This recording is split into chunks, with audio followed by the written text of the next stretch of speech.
Hello, everybody. Welcome to the Bending Brains podcast. I'm your host, Ben Orwellis, and for today's episode, the artwork on display is by Luis Colindres, who reached out to me on Instagram, or maybe I reached out to him. I don't fully remember, but he brought his artwork over, and I'm super happy to have it up for today's episode and to display it for the next few hours. So check out his work on Instagram and other social media, Luis Colindres. Again, thank you, Luis, for bringing this artwork and making this beautiful work. Please keep doing it, and stay tuned for the episode. It's up in a second. Thank you. All right. Hey, Rob, welcome to the podcast. Thank you for having me, Ben. I'm very honored to be able to talk to you and have you share your wisdom, research, expertise, and anecdotal experience. So great. Yeah, I'm very excited to have this conversation. Yeah, and I appreciate you doing this. I appreciate you sending your published papers and non-published papers for me to read over. Obviously, I was not able to read over all of it, but I tried my best to get a lot of it and go to the chapters you suggested and highlighted. Do you want to just tell the listeners your name and where you are right now and your history, background, and education, please? Sure. As Dostoevsky writes in the first chapter of Notes from the Underground, what can a decent man speak of with most pleasure? Of himself. And so I shall do that. So I grew up in a suburb of Boston. I was actually childhood friends with one of your former guests, Yasmin M.Phil, very good friend of mine. Grew up playing music with her.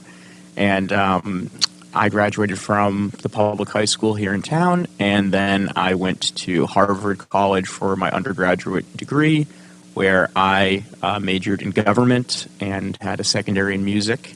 And while I was there, I wrote my senior thesis on the opioid crisis and the unintended consequences of government intervention to try to stem the opioid crisis. And then after I graduated from Harvard, I went to the University of Cambridge in Cambridge, England, to do a master's in economic history. And in that program, I tried to apply the theoretical framework of the opioid crisis in the United States that I developed with my undergraduate work to a historical case. And so I wound up writing about the British opium trade in Burma and how similar interventions led to similar unintended consequences. And so my time in Cambridge was cut short because of COVID, and so I came back to the States around March, finished up writing my dissertation back at home, and then this year I started at Yale Law School, where I'm currently in my first year of study. I've also worked at a few think tanks. I've worked at the Cato Institute and the Reason Foundation, which are sort of free market, libertarian-oriented think tanks, and I worked on drug policy at both of those organizations. Wow, that's a lot. That's a lot to unpack. May I ask what your focus is on in law at Yale Law School? Yeah, so the first semester, everyone takes the same classes. We take contracts, we take constitutional law, civil procedure, and criminal law. And so now we sort of get a chance to break out, it being the second semester. So I'm taking classes on statutory interpretation. I'm taking classes on legal research, and I also joined a clinic, the Yale Free Exercise Clinic, which we actually get to represent real clients in real cases. And this focuses on constitutional challenges against government interference into the free exercise of religion. When I told my mom that I joined the Free Exercise Clinic, she thought that meant that I got a free gym membership and was very excited that I would be able to get active. But unfortunately, that's not what we do. But I am very excited to start working with that clinic next week.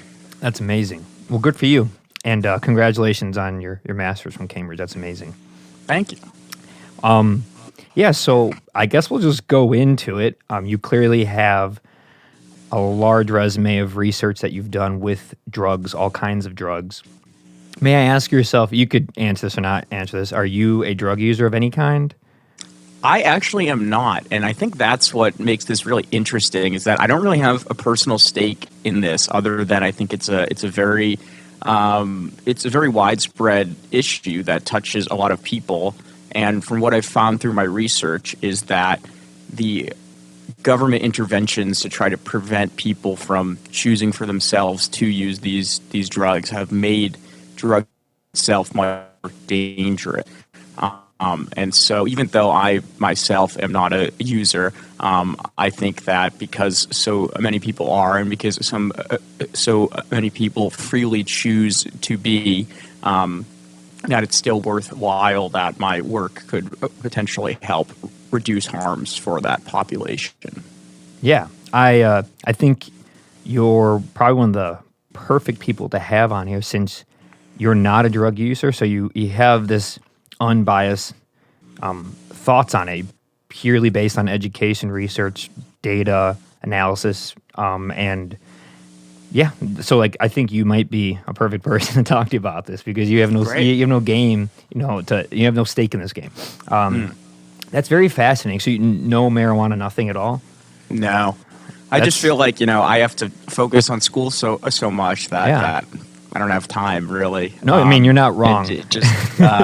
I mean I'll have. Well, it's funny because over COVID I was home. I found myself having friends over and drinking fairly frequently.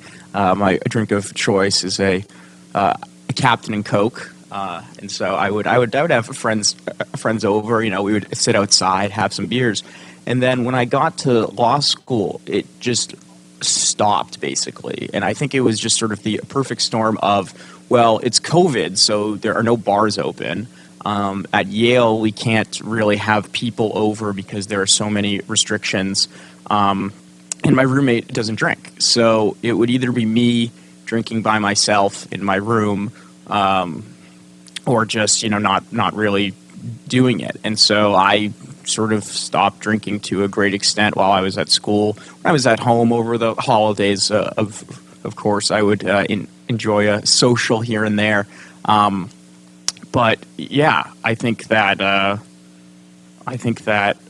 that was sort of a big change that sort of happened when I got to law school and sort of realized that I have to focus on school and reading, and there's so much reading that I had to sort of cut out that part of my life. And I went from at Harvard, I was in a social club that would have parties and events, 2 or 3 times a week. When I was at Cambridge, I only took one class a week basically, and there's such a pub culture over there.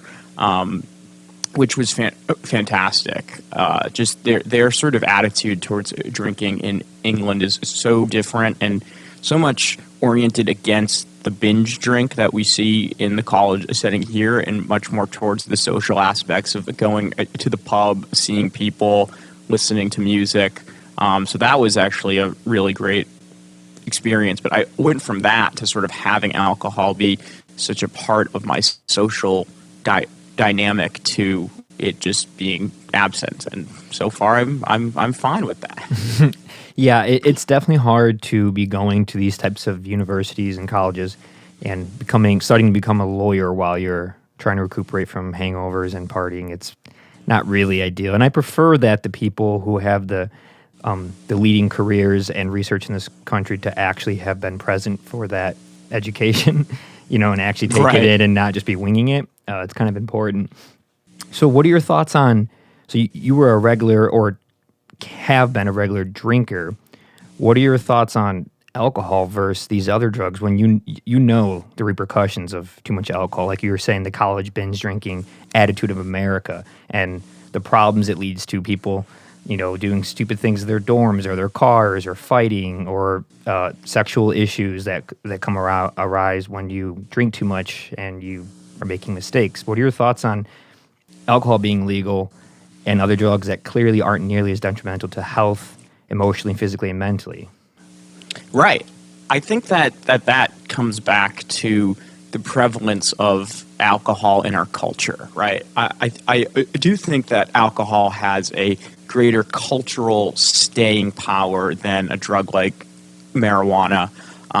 You could say the same thing about nicotine. I think nicotine has a greater cultural staying power. And so we have tried to experiment with alcohol prohibition, obviously, in the 1920s, and we essentially saw the same consequences for alcohol prohibition that we see now with prohibition of any other drug. There's an increase in violence because there's a black market that arises around the illicit sale of the drug.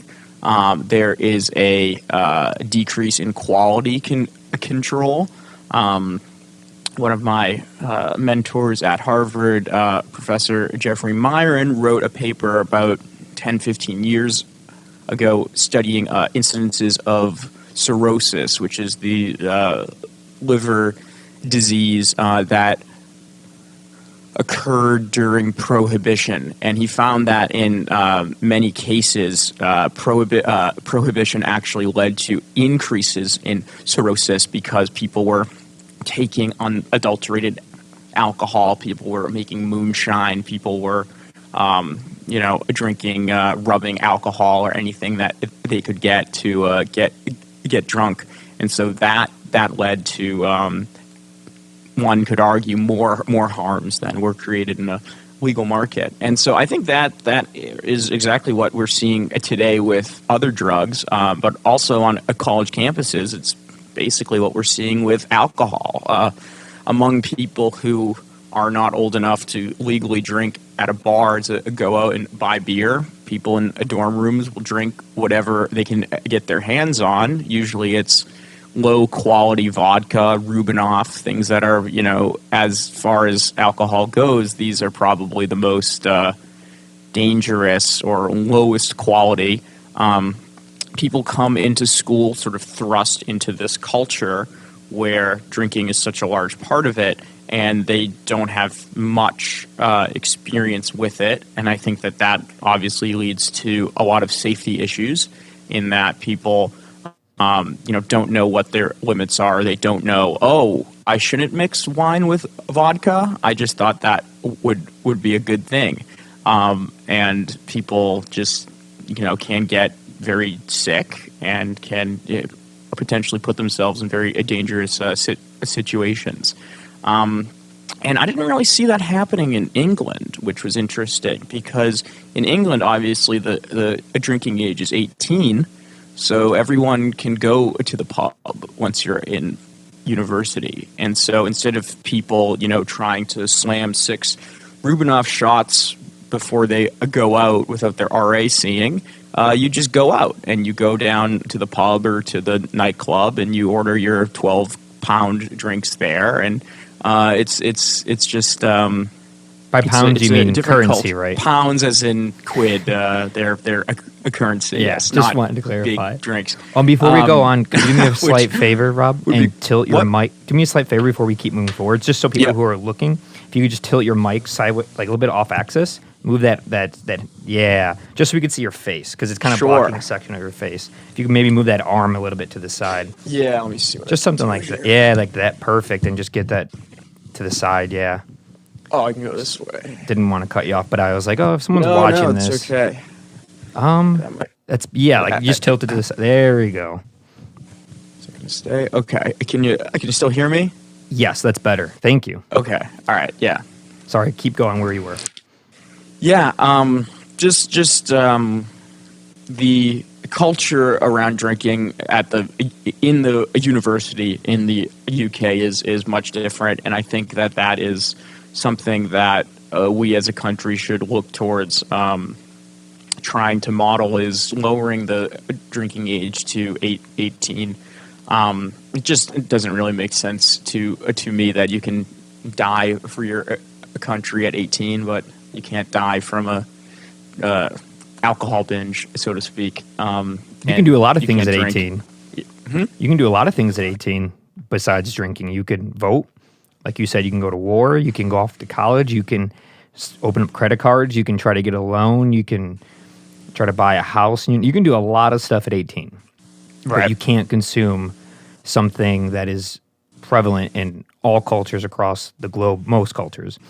And like you were saying in England, I've always heard that and noticed that about the culture there. Having it be kind of part of the the underlining fabric of it in a positive way, in a camaraderie, celebratory way. And here, because of that taboo and constantly pushing it to 21, you have that 3 to 4 year buffer between seniors in high school and seniors in college, where we know what people are going to do. I was there. Everyone's been there where you drank underage. And because of that, like you said, you'd try anything to get it. You'd overdrink to compensate for the fact that you don't know when you're going to get alcohol again.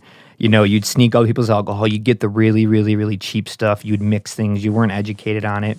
I think being educated on would be very important instead of it being swept under the rug and not really spoken about in high school or in health class. Why is that? Why are we not educated on drugs more? Have you ever looked into that? Why it's just kind of like, well, we do dare when we were kids or Right. edge, and then which doesn't work when you're 12 because you're like, I don't even know what these people are talking about. Right. And then it just kind of becomes a joke in school, in public schools, you know? Yeah, I mean, I haven't specifically looked into this, but there is literature on, I guess, an analog to this, which would be a sex ed, and there's sort of a culture in many parts of this country to promote an abstinence-only mindset, and so I would wager that that same abstinence-only mindset could also apply to alcohol, and that's what these schools want to put forward. It doesn't seem to work, and also it could lead to, as you said, worse outcomes because people don't have the education to gravitate towards any sort of harm reduction to make their use safer than it could be. And yeah, I think that's a real problem. Also, it seems, and there's data on this every year. The Substance Abuse and Mental Health Services Administration, SAMHSA, does a survey on teen drug and alcohol use, and that's actually where we get much of our data in some of the studies that I use. But people are starting to drink now at relatively young ages. I mean, I guess you could say relative to what, but certainly relative to the legal age. I mean, people, and this is going to make me sound just like a total square, but like I went through high school not knowing at all that people were having these parties and that people were drinking on the weekends, and it just wasn't part of my experience at all. And it wasn't until I got to college that I drank. And yeah, I do think that it's unfortunate that people sort of gravitate towards this drug or any drug, but especially alcohol at such a young age. And I do think that in a legal market, a more regulated market, open market, where people could get alcohol at 18, I think that there would be less of a forbidden fruit aspect of it too. And so, you know, if you were 16, the thought would be, oh, it'll only be 2 years until I drink it legally, rather than, oh, it'll be 5 years, so like it's going to be so long, I might as well just start now. Also, I think on like borderline cases, when people are 16 or 17, like parents might be more willing to let a child have alcohol at dinner or something, and just, you know, have a glass of wine or something to sort of show them that it's just like anything else, and that it doesn't have to be this like mythological substance that once you get your first taste of freshman year of college, you're just going to like completely overdo and wind up potentially, you know, doing very harmful things to oneself. Right. Yeah, it seems to be so taboo that you can't help but want to do it at some point in your age. And like you, I did not drink during high school. I rarely went to a party that had it. And when I did, I kind of felt, you know, out of place. I wasn't really into that stuff. But as I got older and I saw it become more prevalent in, you know, 18 plus lifestyles, parties, college, and I saw the way people handled it, everybody was barfing or throwing up, breaking stuff, you know, getting hurt, fighting. It's just like if it was brought in cleaner to the culture of America, where you're told about it at a younger age, explained like, you could enjoy this beverage in moderation with dinner with your friends. When you see an old friend, or when you graduate something you want to celebrate, or birthday party, New Year's Eve, 4th of July, what have you, instead of it just being like, don't do it. And then when you do it, it has to be, you have to go crazy. You have to, Right. you have to do shots and shots and shots. And you have to, if you're not blacking out or browning out or throwing up, then you're not making it, you're not doing it right. And this kind of reminds me, it's different, but it reminds me of other drugs where because they're illegal, like marijuana up until recently in Illinois. I know in Massachusetts, it's been legal for 2-3 years? I think 2016. So this is the 5th year. Yeah.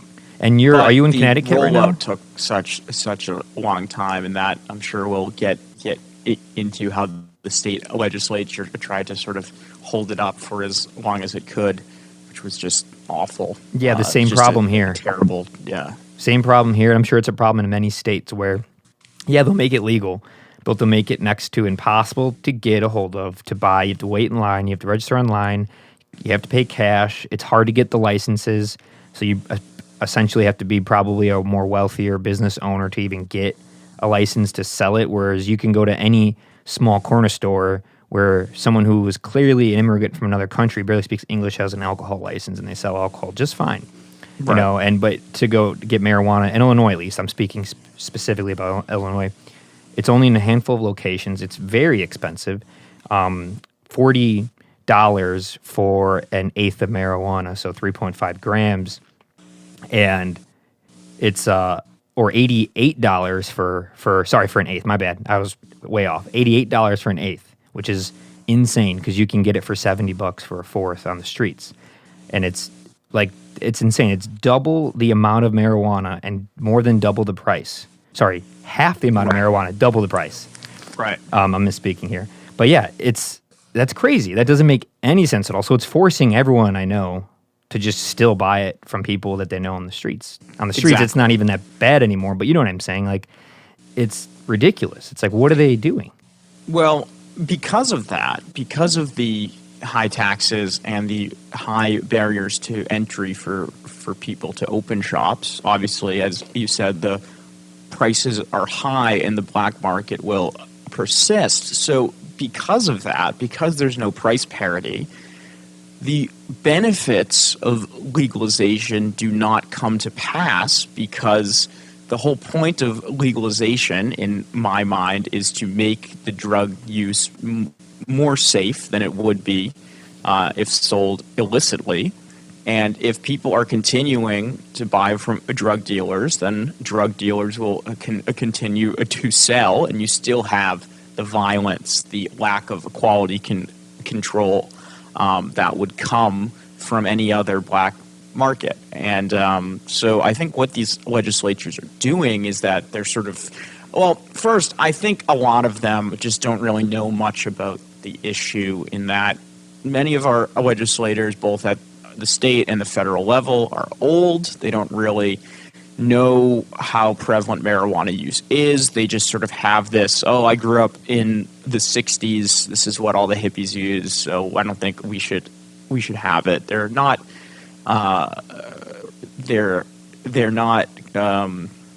reading the literature, the relevant literature on the subject. And so that really stands in the way of marijuana legalization and the benefits of it, because I think that if legislators understood that, well, if we tax this at 33% like it is in some states, people are just going to continue going to the black market, and that's not going to solve anything anyway. And so I do think that there's this sort of lack of expertise on the topic among people who have to govern it. And also, I think that there is a sort of fear and fear mongering that is done by these people as well.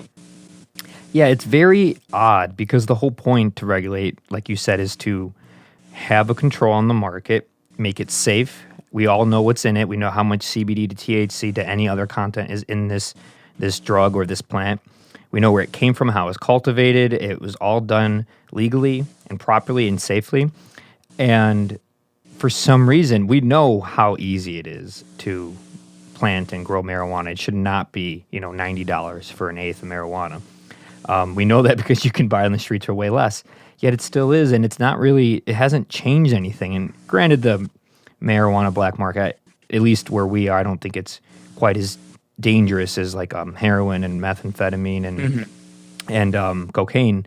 But it's still, for the people bringing it in, it's still dangerous as far as the crimes they're committing federally.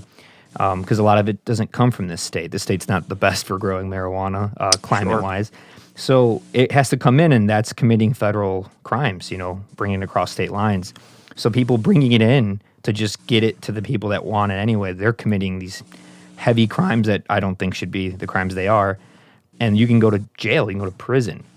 It could ruin your life, and it's just a shame. It's weird, and it's like you said with the regulation. It's the same problem with harder drugs. There's such a problem because they can be cut with so much. I sadly know people who have passed away from fentanyl being laced in different drugs, mostly in opiates. And it's just tragic. That would not be happening. Like when you go to the store, when you go to CVS and you buy a little bottle of ibuprofen, 100% of the time there is not fentanyl in there. There's nothing else in it but what it says on the label. Legally, it has to be that way. You know what you're getting. Whether or not you want to use that drug, that's a different story, but you know what it is, and it's safe. That is what I personally believe should happen with all drugs, and I guess we could segue to that type of conversation now. Yes, I couldn't have said it better myself. I think you just articulated the main framework that I subscribe to when it comes to drug policy overall. And that's essentially the idea that anything that you buy on a black market is going to be more dangerous than something you can go buy at CVS, because you don't know what the true contents of a drug you buy on the street is.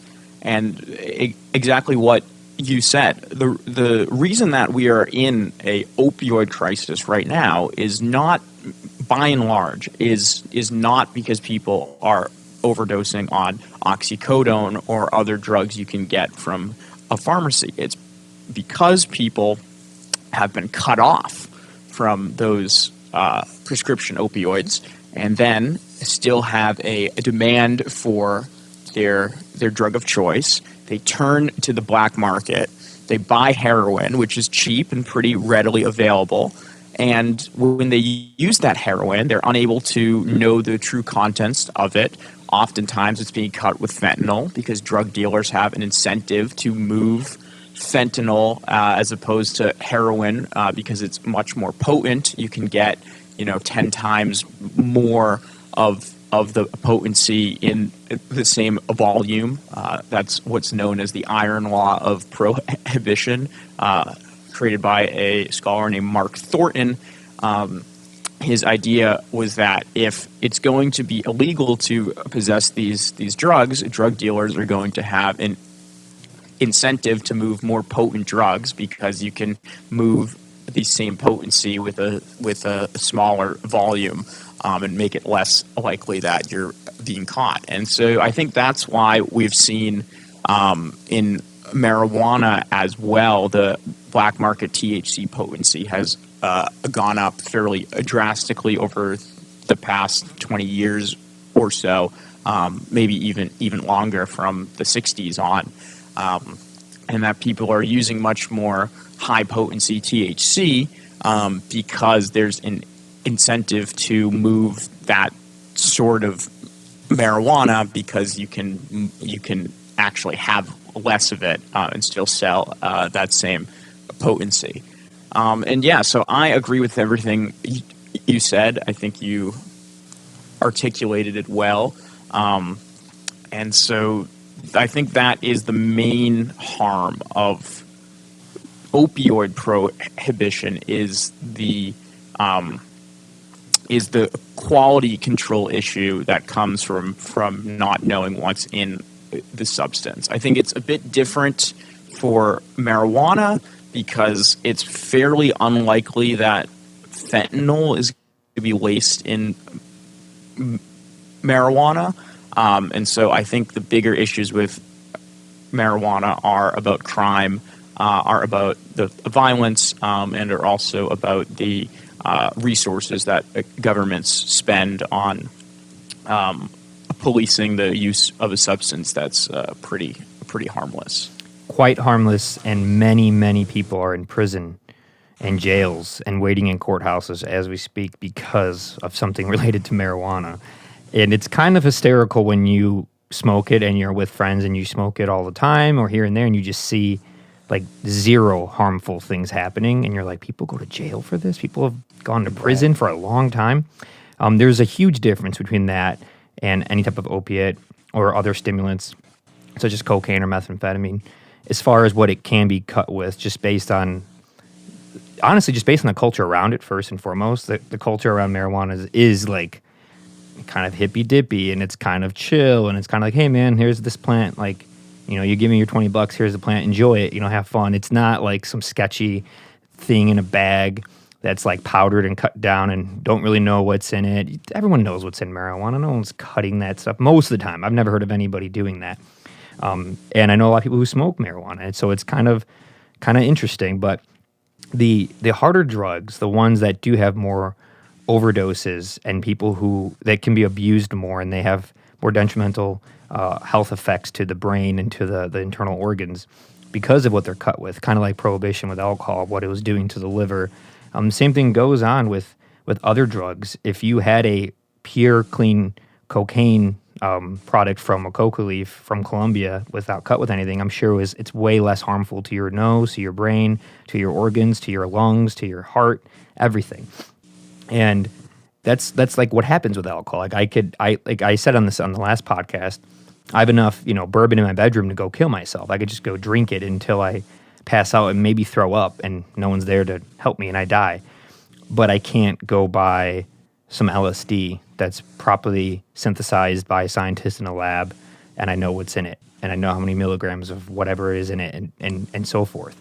And it's kind of, it's sad because it's so obvious. Other countries have done this where they've at least decriminalized drugs and or legalized them to be used in certain places like a clinic.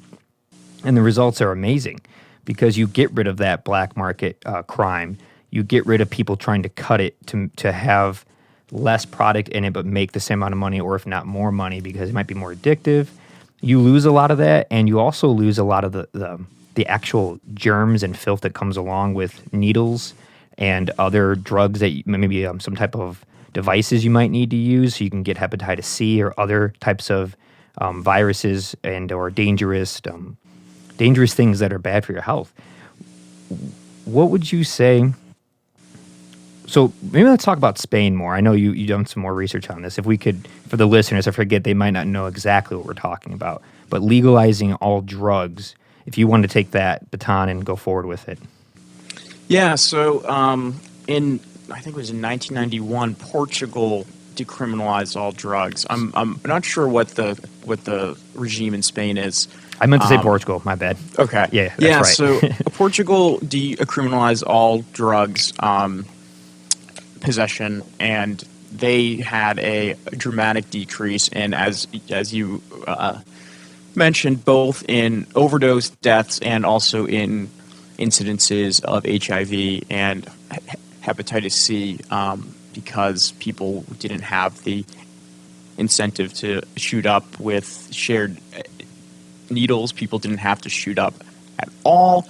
I think there's literature that suggests that the reason why people choose to inject drugs is because it gives them a more pronounced high, and that when people are afraid that, or when people don't know when they will be able to get the drug next, that's what they go towards.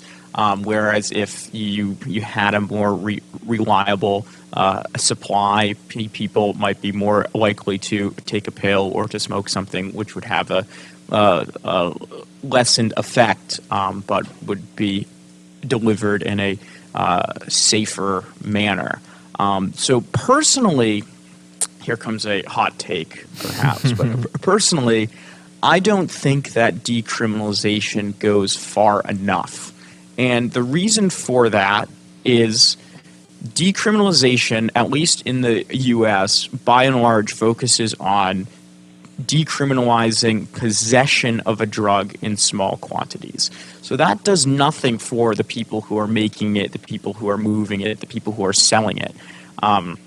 So you could be a drug dealer selling marijuana, and if you're caught with the intent to distribute, you're still going to be on the hook. And I think that's wrong because the drug itself isn't harmful to begin with.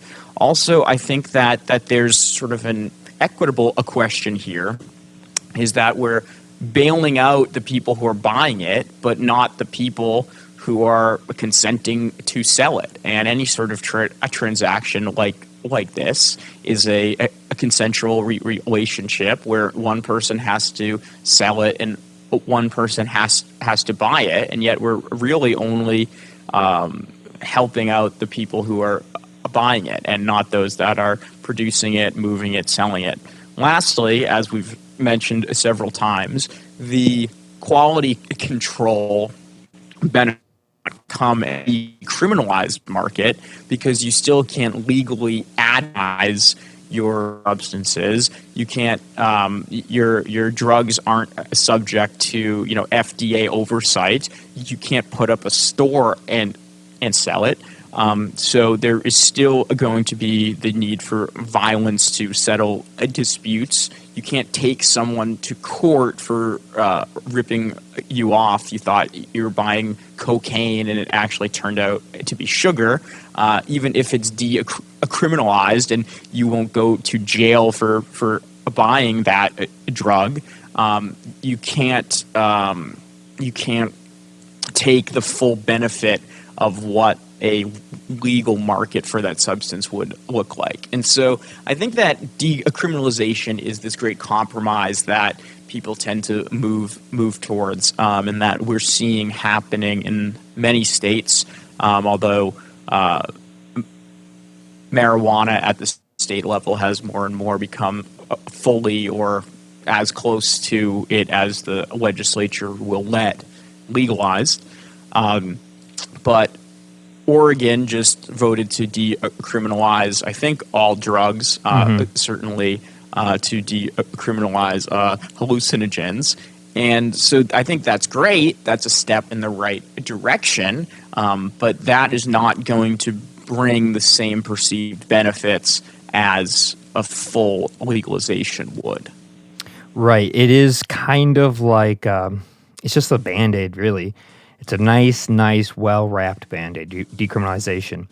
It's nice knowing, like, okay, I could have this and not go to jail, but it doesn't get rid of the, like you were saying, you can't take someone to court or legally get anything out of something if they cut it wrong or they put anything into it. You just know you won't go to jail. And that's kind of like not the best way to look at it. Like, oh, I'm just not going to go to prison or jail. That's a pro for sure. But what about the health benefits, the legal benefits of having something be legalized, having it be controlled? I'd say the biggest thing is the health benefits. It's safer. It's cleaner. You know what you're getting. It can be administrated by a professional. I would say if you had to legalize all drugs, which ones would you say are okay as far as the popular ones to like go buy at the store and take home versus ones that you should probably have a professional doctor, if not a nurse, administrate it to you? Right. I think that Canada has a very good model when it comes to heroin. Canada allows prescription pharmaceutical grade heroin.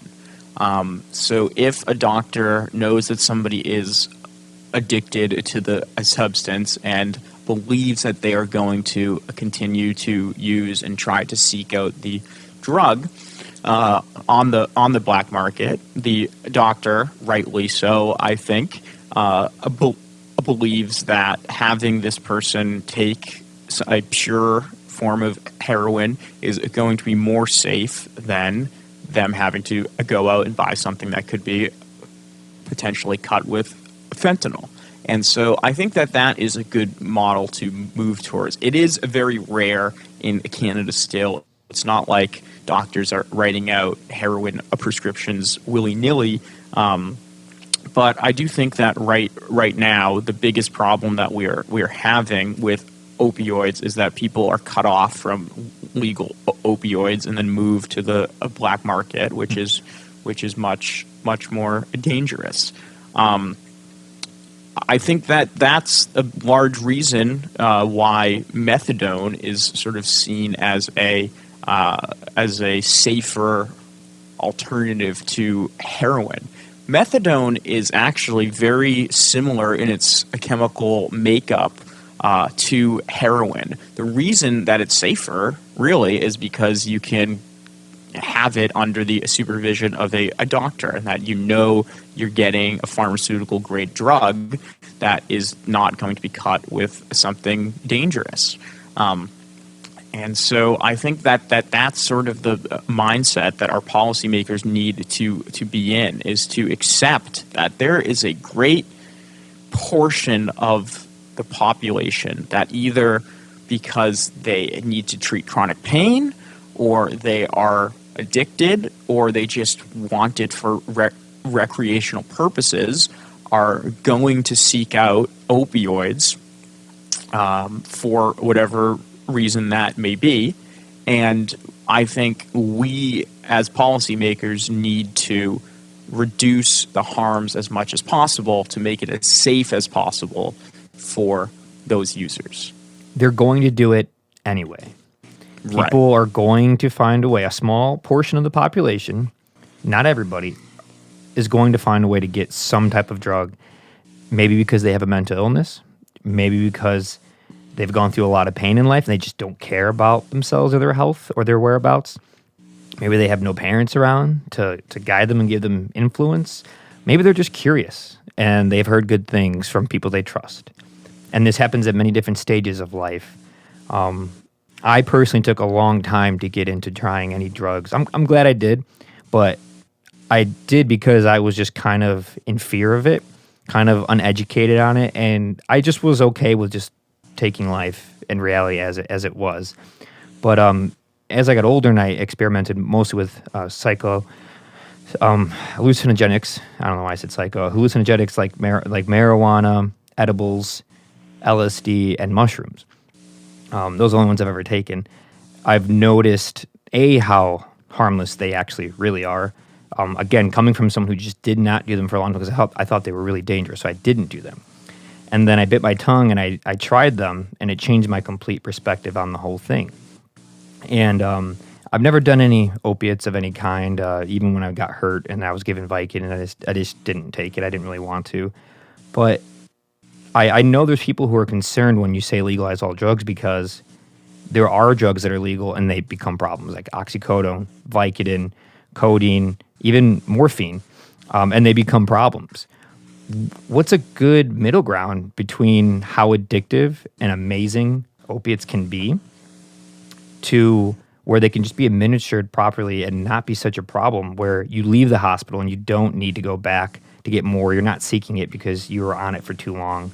Like, where's a middle ground for that? Because it is a risky spot. You could accidentally get somebody addicted if they have the right neurochemistry for it, and all of a sudden they start taking this pill because they need it for pain, and then it goes further. Yeah, so in terms of prescription opioid policy, unfortunately, we cannot go back to 1995 before the introduction of OxyContin, which is the Purdue Pharma flagship drug made of oxycodone. We can't go back to before this drug became one of the most widely prescribed drugs at the time. And so I think what happened is that in the 90s and early 2000s, there was a widespread prescribing of oxy and other pharmaceutical opioids to treat pain. But even then, the relevant literature actually was fairly mixed on the extent to which opioids are actually addictive to patients treating pain. And there's still a great debate in the literature over that, even if the public discourse would say that there isn't. There have been recent studies that I cite in my senior thesis that there's one study that I have here that says that only 0.2% of all chronic pain patients who are prescribed opioids experience a sort of addiction or dependence.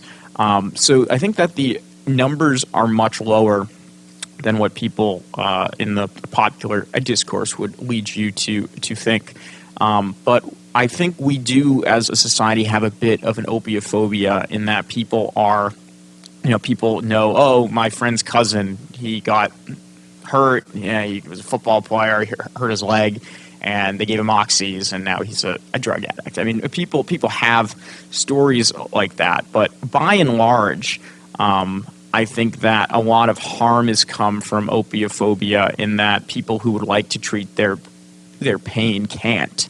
And so what happens is states pass these laws. I think almost every state has a law having either a time frame cap or a pill cap on the amount of opioids that can be prescribed to a given patient or for the length of an opioid regimen.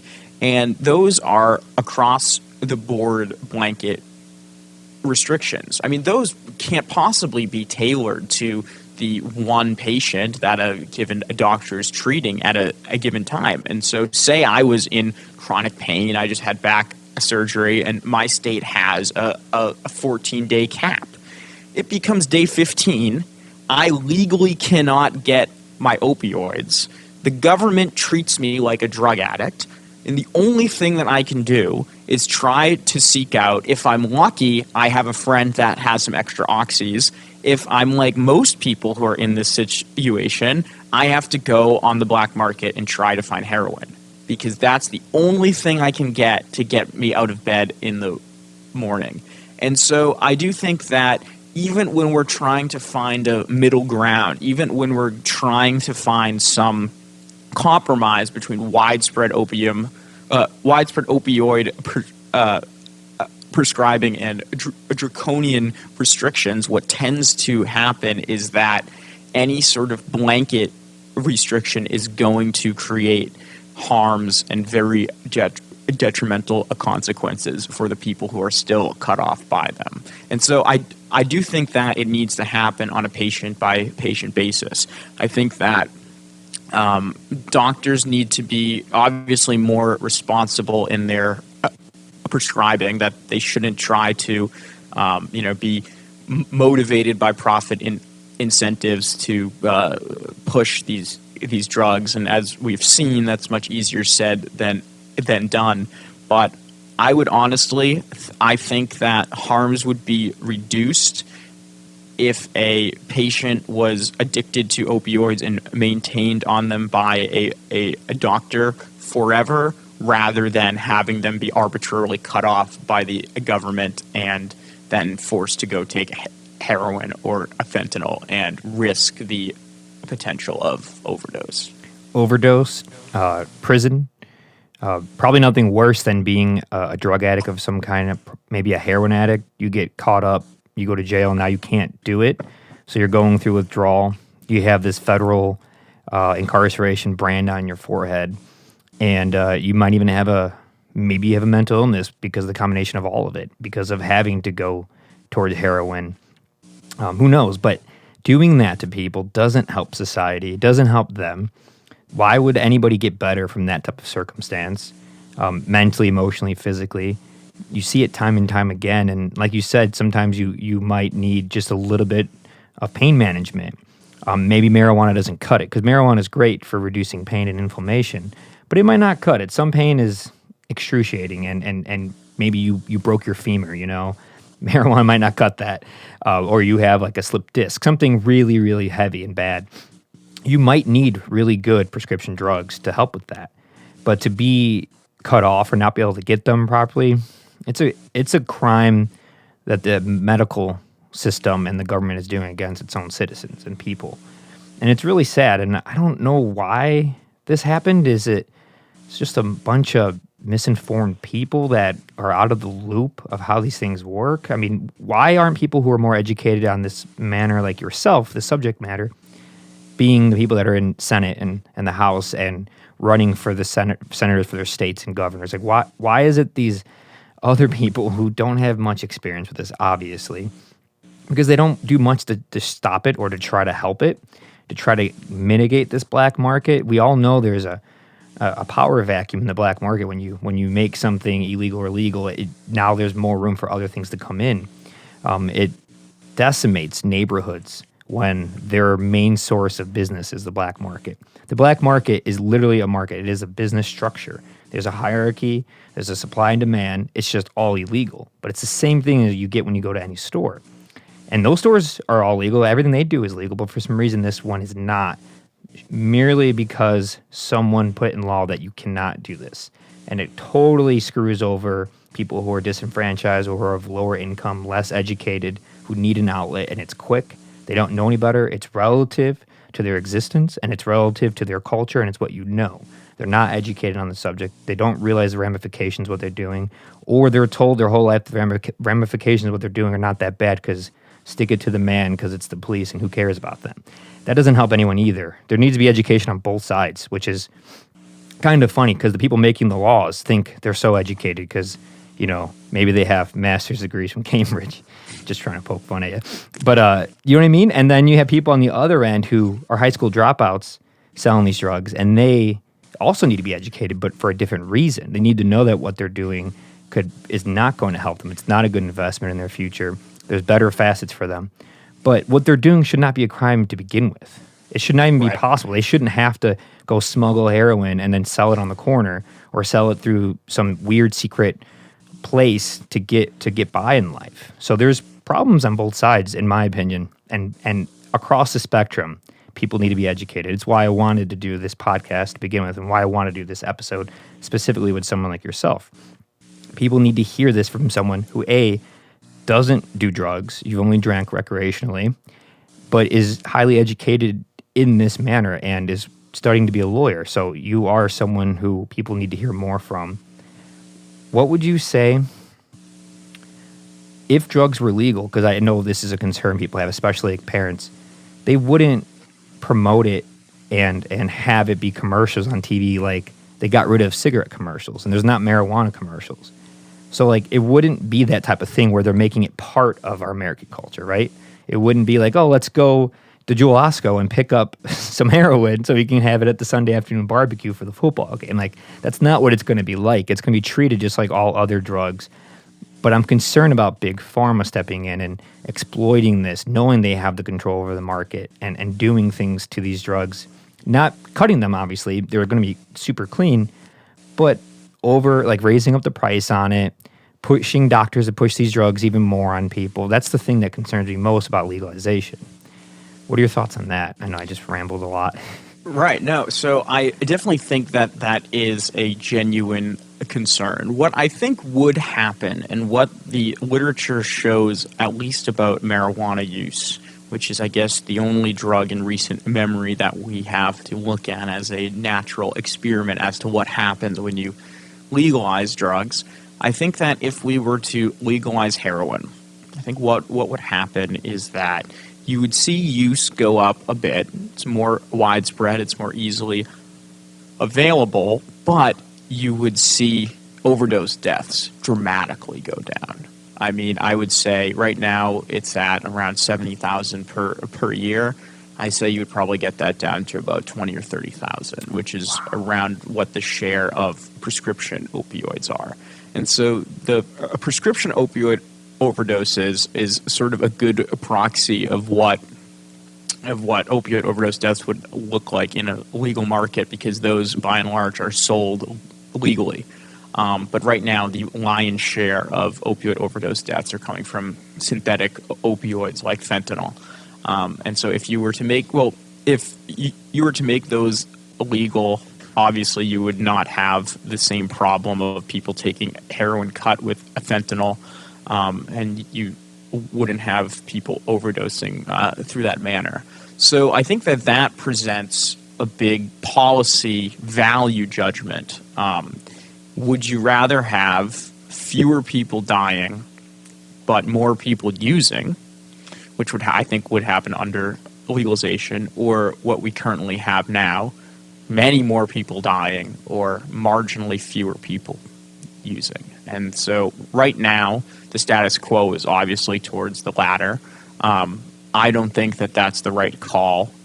I think that once you take the most dangerous drugs out of risk from people accidentally overdosing on, once you provide more legal, safer channels for people to access those drugs, I think that has to be absolutely the first order action. And then after that, you can work towards maybe trying to cut back use and promoting drug education. But I think right now, given the state of the opioid crisis that we are in, where every year tens of thousands of people are dying, I think that it is a complete disservice to the public health of our country and the population of the country writ large that we continue to push these failed drug war policies that are only leading to more and more deaths every year.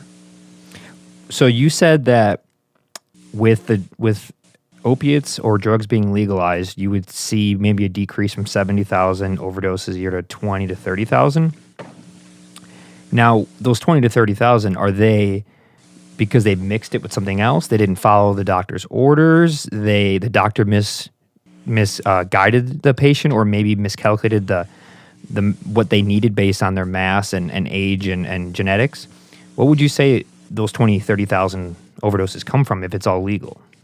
Right. Well, I mean, I'm not saying that even if heroin is legal, it magically becomes safe. Mm-hmm. It just becomes safer because you at least know what you're getting. But if you go out and take an absurd amount of heroin, people are still in a great risk to overdose and die. Right. That being said, in a legal market, it would be more likely that doesn't happen because people don't have the incentives to binge. People don't have the incentives to inject drugs. Also, there could be a regime where it's legal for people to have Narcan, and or people could use drugs at a safe injection site, which is currently against a federal law, so those don't exist in the U.S. But what a safe injection site is a space that has doctors or nurses on site that would allow users to inject or use drugs under the supervision of a medical professional.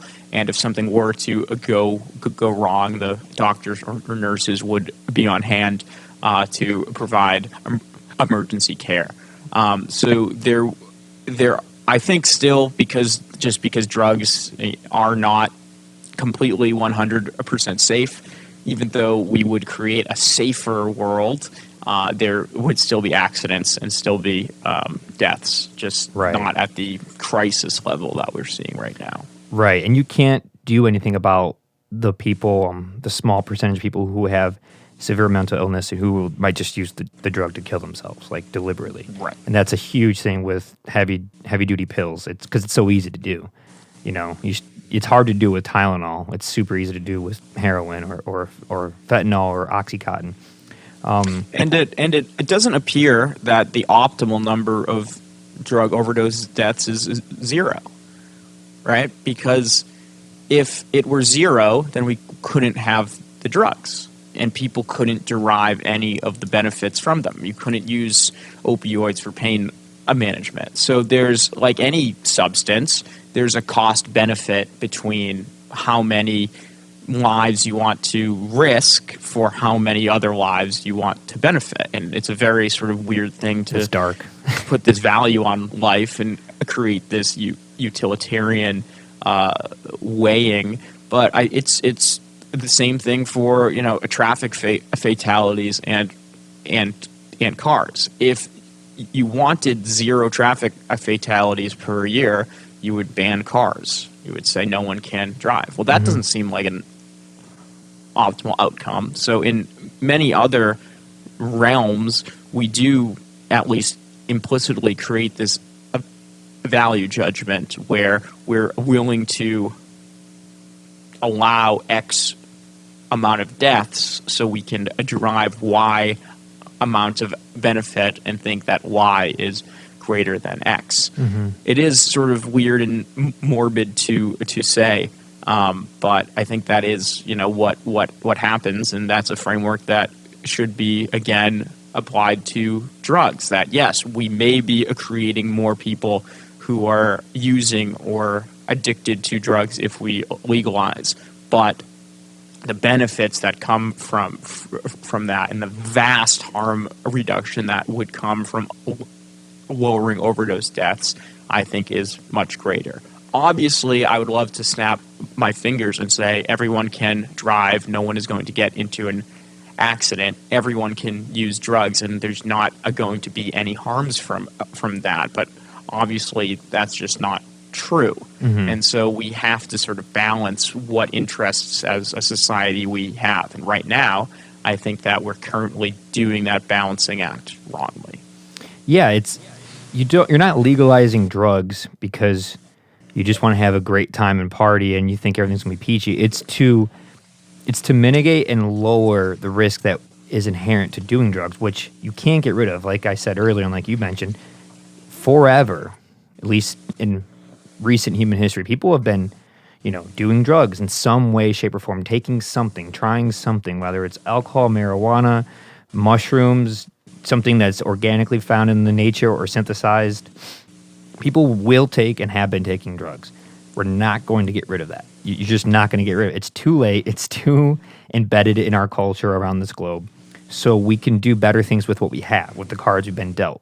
Like you said, we can't fully get rid of car crashes or car accidents, but with safety precautions and better teachings of the road and better roads and better technology within cars now can autocorrect when you're turning and you might hit something, they'll fix it for you. I've witnessed it. It's insane that it could do that. But we can, in a not so much the same facet, but we can do something about drugs. Like you said, legalizing them, lowering that overdose ratio, because it will go down when the drugs are safer and they're not cut with certain things that can hurt you. Would you say that the biggest one would it be opiates out of all the drugs? The biggest problem? That is currently the biggest problem. That's the drug. That's the drug class that's killing the most people. I guess other than nicotine. Yeah, that's because people get heart. How is that disease. legal? How are cigarettes legal? Yeah, this is actually something that I wanted to bring up, is that the U.S., or at least several states, my state, Massachusetts, is probably one of the most restrictive on this front. But the U.S. was presented with something which I think would have been a great harm reduction to cigarettes, which was vaping. And Massachusetts just completely said no, completely restricted it. It went from there being a vape shop on every corner the past few years to they're literally all closed now because the governor banned all flavored vapes because, as I'm sure you remember, in 2019 and 2020, there was this so-called vaping crisis, sort of on two fronts. One front was an increase in teen use, and the other front was this mysterious newfound illness, E-Valley, electronic vapor. I don't remember what the electronic vapor associated lung illness. Which was this mysterious lung problem that was coming from vaping, and that scared all of these states. And so we passed these laws in Massachusetts to basically ban vaping or make it extremely difficult for users to get their preferred flavors or preferred nicotine concentrations. And the great irony is that the literature came out. There were studies done by both the government and from university sources, and it found that this E-valley was principally caused by vitamin E acetate, which was a thickening substance that was mainly used in black market THC.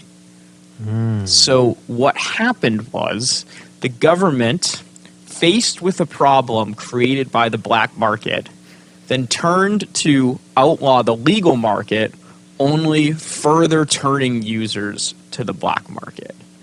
It's just terrible logic, terrible reasoning, but it does indicate this sort of this one-dimensional understanding that our policy makers have about drugs. They say there's a problem with drug X, we have to ban a drug X without any consequences of A, what those problems are, where they come from, or what the harms of banning that substance is. So I think that the vaping case in Massachusetts and other states that followed a similar approach is very indicative of our level of knowledge on this issue. And the e-cigs, they haven't really been around that long, right? It seems like a big thing of the last 5 years.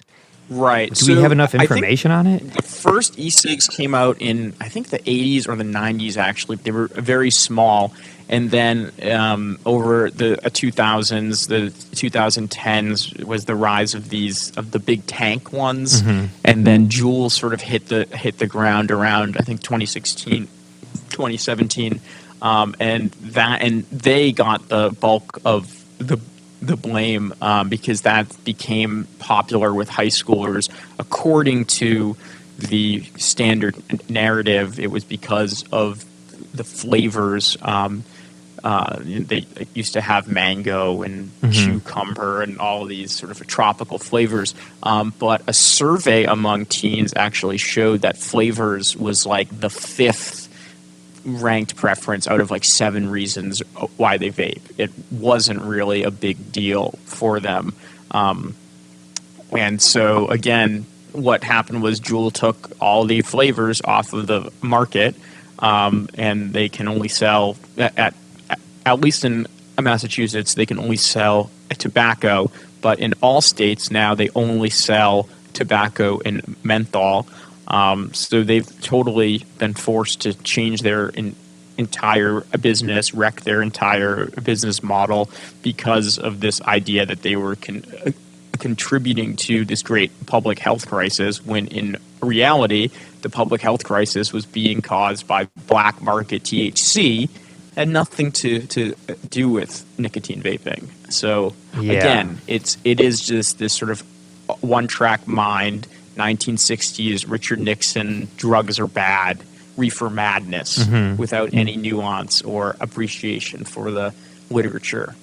Yeah, it seems like we need a much younger generation to come through the different government avenues, from local government, mayors, to city council, all the way up to governor. Like, I think you should run for governor of Massachusetts. Thank you. Yeah, I would vote for you, even though I don't live there. Yeah, it's mail-in ballot. Oh yeah, well, oh geez, man. Yeah, are these lawmakers? Do you know if they're really consulting with scientists and academics who have done the research and have the data and the actual education on it, and not people who've just been sitting in offices and talking on golf courses for 30 years, and they're going gray, and they just pass laws, and they have their house, by the beach? Like, there's a huge difference. No offense to people, but you know what I'm saying. I'm definitely generalizing and being a little stereotypical to kind of be funny, but yeah, there's a lot of issues with that. People who don't know any better. They have not got the latest memo about the new education and the new data on drugs, the legalization, and what other countries like Portugal have done. We're going to see what goes on in a place like Oregon, where they decriminalized all drugs, or in, I believe in Colorado, they decriminalized mushrooms, and in Oakland as well. But they're not. Why are people just ignoring this data, this information? Like you said before, like the THC black market was the main cause of this issue, not the actual Juul tobacco or the tobacco from e-cigs. Why is this just being swept under the rug? Why? Like you said, why is there not this discussion for how nuanced this situation is? I think that to an extent, I'm sure that these legislators are talking with their scientists and their people. And by that, I mean, with any subject, there is always going to be a debate in the literature. Science, I mean, there's this, this meme right now after a Biden won, people said, science wins. Well, what the hell does that mean, right? Because science, there is no monolithic consensus on just about anything, especially with drugs. And so there was a book that came out in 2016 by Alex Berenson, who is he's a journalist, used to work at the New York Times, also recently gained some fame for having sort of heterodox views on COVID lockdowns. But he came out with a book called Tell Your Children the Truth About Marijuana, Mental Illness, and Violence. And this book was essentially a rehashing of the 1930s reefer madness takes that, I mean, literally his argument was marijuana is going to make it more likely for you to get schizophrenia, and that in turn is going to make you more violent and you're going to kill your family. I mean, that's basically what he's saying. Yeah, I did that yesterday, actually. I did that yesterday when I smoked weed. I just lost it and wanted to kill everybody. Sorry not to cut you off. He profiles, I mean, all of these anecdotal cases where people are taking marijuana and people also have chaotic episodes, and whether or not those are causal, it remains to be seen. But I will give Berenson credit to the extent that he does cite a significant body of literature supporting his point. He says there is a literature, in fact, that indicates that there is a dose-dependent relationship between marijuana use and schizophrenia, that if you are taking absurd amounts of marijuana daily, it is more likely for you to develop schizophrenia. But he leaves out the overwhelming body of literature that goes against that talks about the benefits of marijuana use in a clinical practice. And so I think that's what has become the state of our scientific dialogue, is that people will gravitate towards towards research that supports their own side. And so what me and my colleague at Reason, Jacob Rich, did is we wrote essentially a response to Berenson's piece, filling in the gaps of all of the research that he left out. And we're fair to give him credit that he does cite relevant literature that presents the argument that there are some harms associated with marijuana use, but we also think that we have a duty to indicate the literature that shows the opposite, and we also undertook our own quantitative study to further test this. And we don't find that marijuana legalization or marijuana use is associated with any serious mental illness or mental illness, which are categories on this SAMHSA test.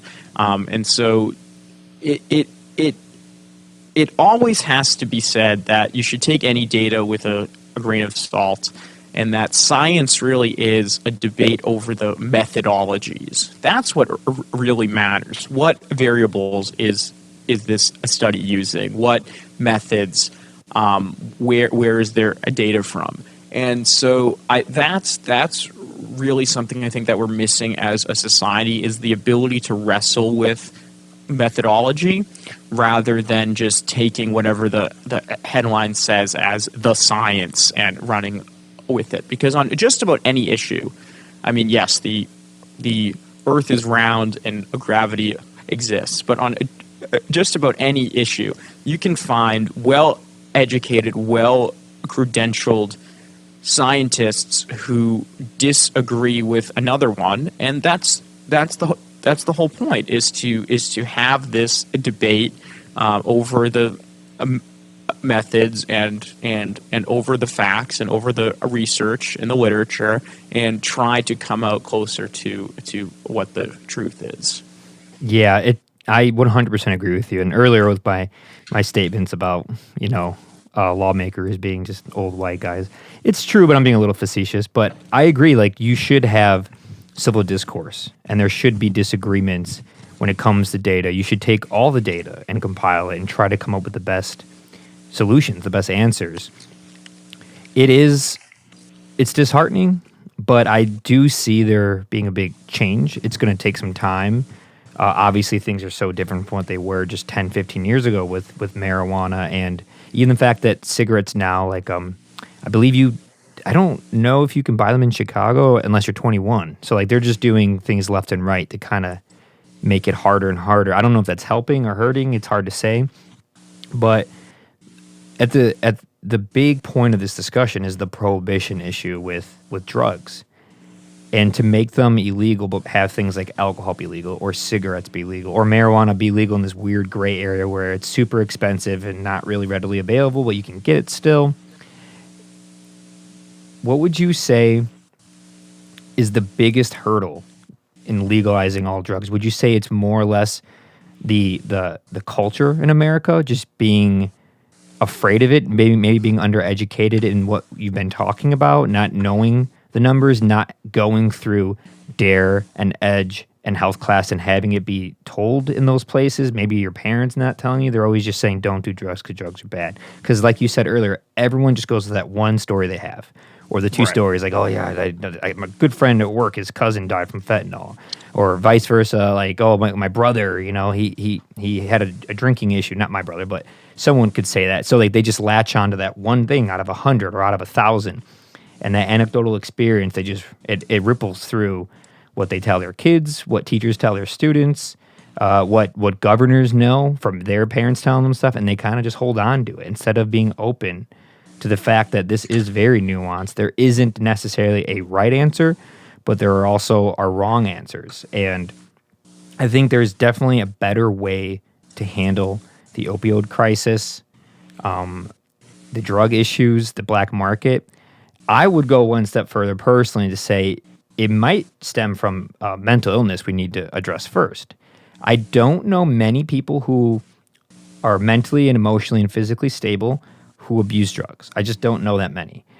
There's definitely exceptions, but it's not that common. It's the people I know who have abused the harshest drugs and have hurt themselves, or the people that I know for a fact have come from or have mental illness or forms of abuse, or they're literally trying to escape or numb the pain in which they feel in their own mind. So they're using external sources to do it, and it's sad. So I would say, or would you agree that maybe mental illness could be and needs to be addressed first, and then the drugs kind of can follow suit? They're almost parallel with each other, but it almost seems like mental illness is the main cause of the problems. It's the people I know who drink the most and who hurt themselves most with alcohol have certain mental illnesses. I know this, either they told me or you just know. You just know from life experience and talking to them.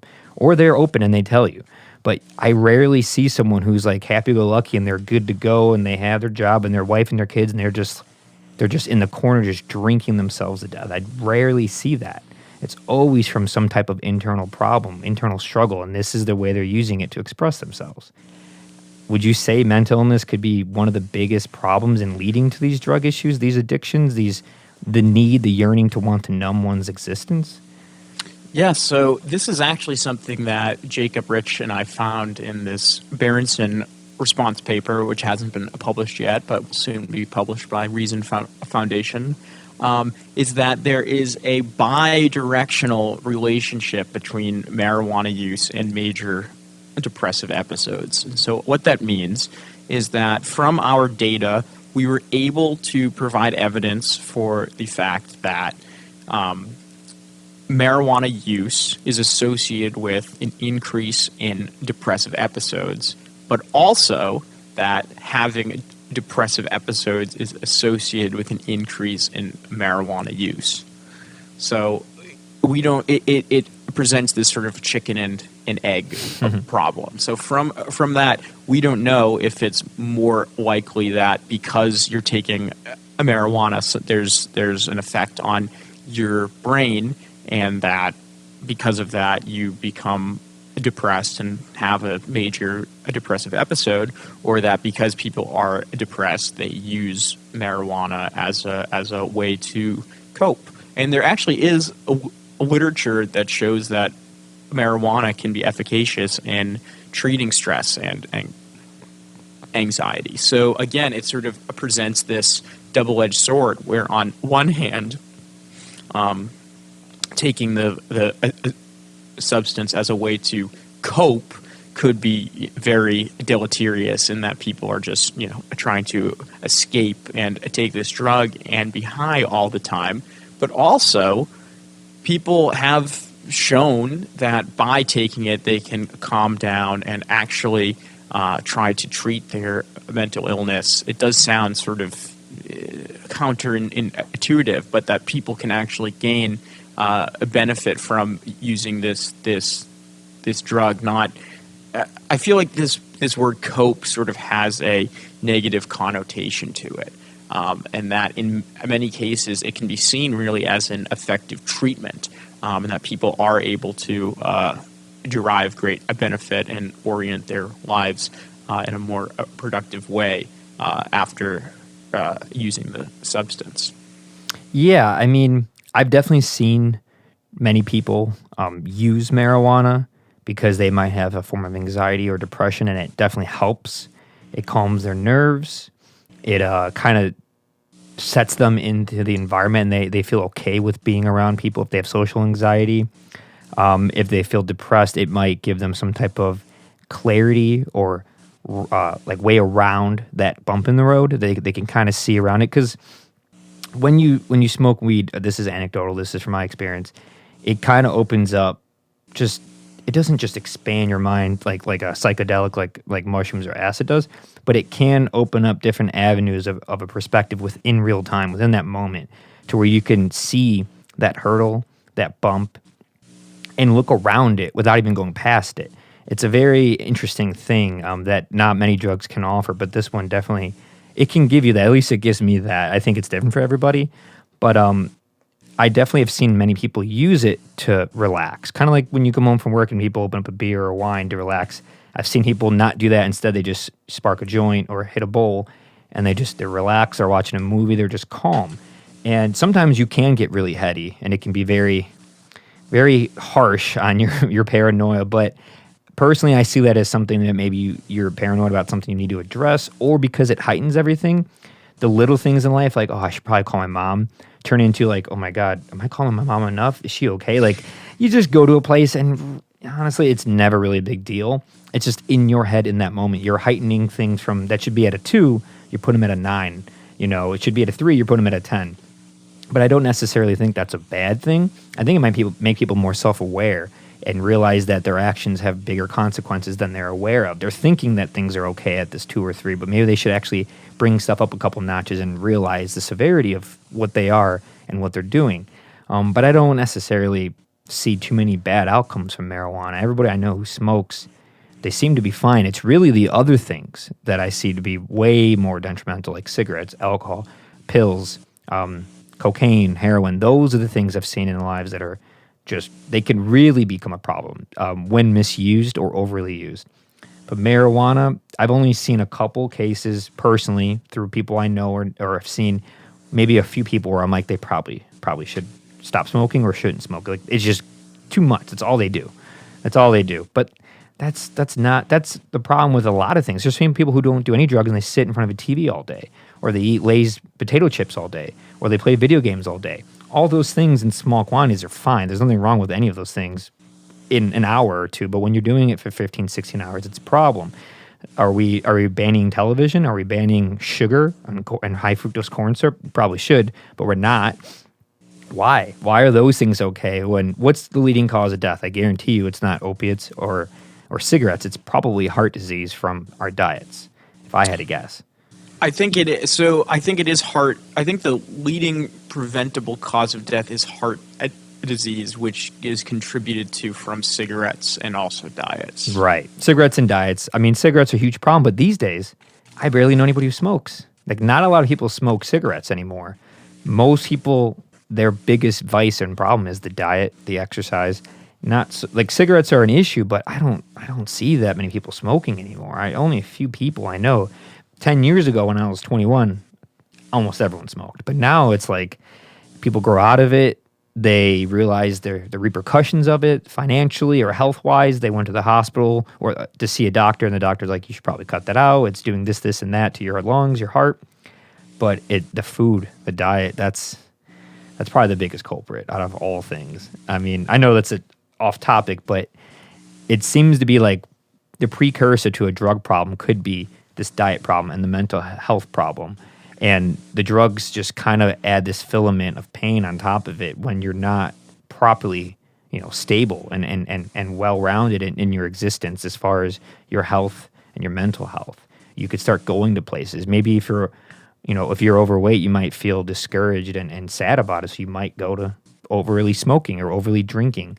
I think you should be using drugs as a tool and as a fun way to maybe celebrate or try something new, but not as an extreme coping mechanism. I know you said coping earlier, not in a negative way, but some people truly use it as this extreme way to just persist through existence. And they're not really living, they're not really dying. They're just kind of numb, and they're just skating by, and they're not really happy, and they're not really sad. They're just in this weird limbo. And it's really sad. And I think having the proper education on it being taught more through school and in our society, like what you mentioned at the beginning of the podcast, being in England, having drinking, not that they're promoting it like you should all get drunk every night and ruin your lives or something like that, but more or less letting it know it's okay to do this activity in moderation with camaraderie and with good intent. The intention behind things, the context behind things is very important. When you're drinking and you're smoking and you're shooting up without the right intent and the right context of what your behavior is, what it's representing, it yields so many problems. It yields this, you go down this dark path of needing it more, and it perpetuates the mental, emotional, and physical addiction. Sorry, I always just feel like I'm ranting when I get into this. I just don't know. I don't know the answer. I wish we can do what you're saying. I wish we could at least try it to see the outcome. Like, what would happen if they legalized these drugs and there was clinics where it could be administered properly, or you can have the right amount taken home and it's legal and you won't go to prison. Maybe that stress of knowing this isn't illegal and I can't get in trouble for it might help people. Maybe it might make them not even want to do it. I don't know. I know most people like to drink young because it is illegal. You get this rush of the forbidden fruit, like you mentioned earlier. Just like you get the rush when no one's around, the speed limit's 45 in the middle of nowhere and you hit 70 because you're like, well, it's not that dangerous, but no one's around to stop me and I get to do this thing I normally don't get to do. I get to just kind of fly. It's things like that, or the parents go out of town. You're like, I'm not really big into parties, but like, come on, I should probably have a party, right? Something you're not supposed to do because there's always that thumb on you. Having that government and legal thumb on people really, really either can pressure them to want to seek it out, or it could just stunt them and their knowledge of people who are doing drugs. They might get so anal about it. They might be just have the stick up their butt, go to school, become some type of government official and just be like, no drugs. Drugs are bad. Marijuana causes X, Y, and Z. Like you were mentioning the man from the 1930s who wrote about the reefer madness. And that probably influenced millions of people to think one way and not realize that there's many different avenues to think about and approach marijuana. Whew. Yeah, so I happen to know the Bush drug czar fairly well. This man, John Walters, he was in charge of the Office for Drug Policy under George W. Bush. He's a very, very nice person, very smart guy, very much into classical political theory and very well read. I met him when he directed a summer program that I did that This was in the summer of 2019. It was a Great Books seminar at Georgetown. Really affable guy. I had lunch with him many times, talked to him many times. We agreed about nothing. And yet, I don't think that he's coming from any sort of disingenuous place. I just think that, again, the literature is very mixed, and that there is a tendency to gravitate towards whatever literature supports one's point. And I think that there's also an inertia in government to maintain the status quo. Earlier, you asked me what I thought the biggest barrier in the way of legalizing all drugs is. I would say that it is the phrase legalize all drugs. I mean, if you say that to anyone, really, who isn't, hip to this stuff, that is a crazy statement. And so I think statements like that, statements like defund the police, any of these sort of radical statements sort of move people automatically totally turned off. And so, yes, I think it would be probably a net positive if we legalized all drugs.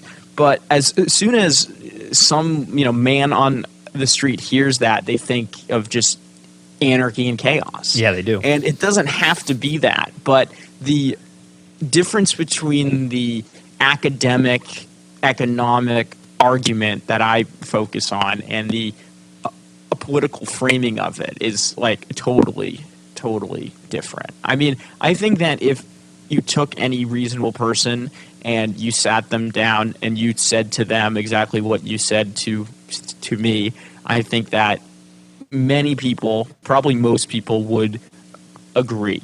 But people are always going to have that anecdotal story. I've sent every paper that I've ever written to my grandma, and every time she says, "Oh, Robert, you can't give everyone drugs." It's just like, Graham, like read my, come on, my Grams. papers.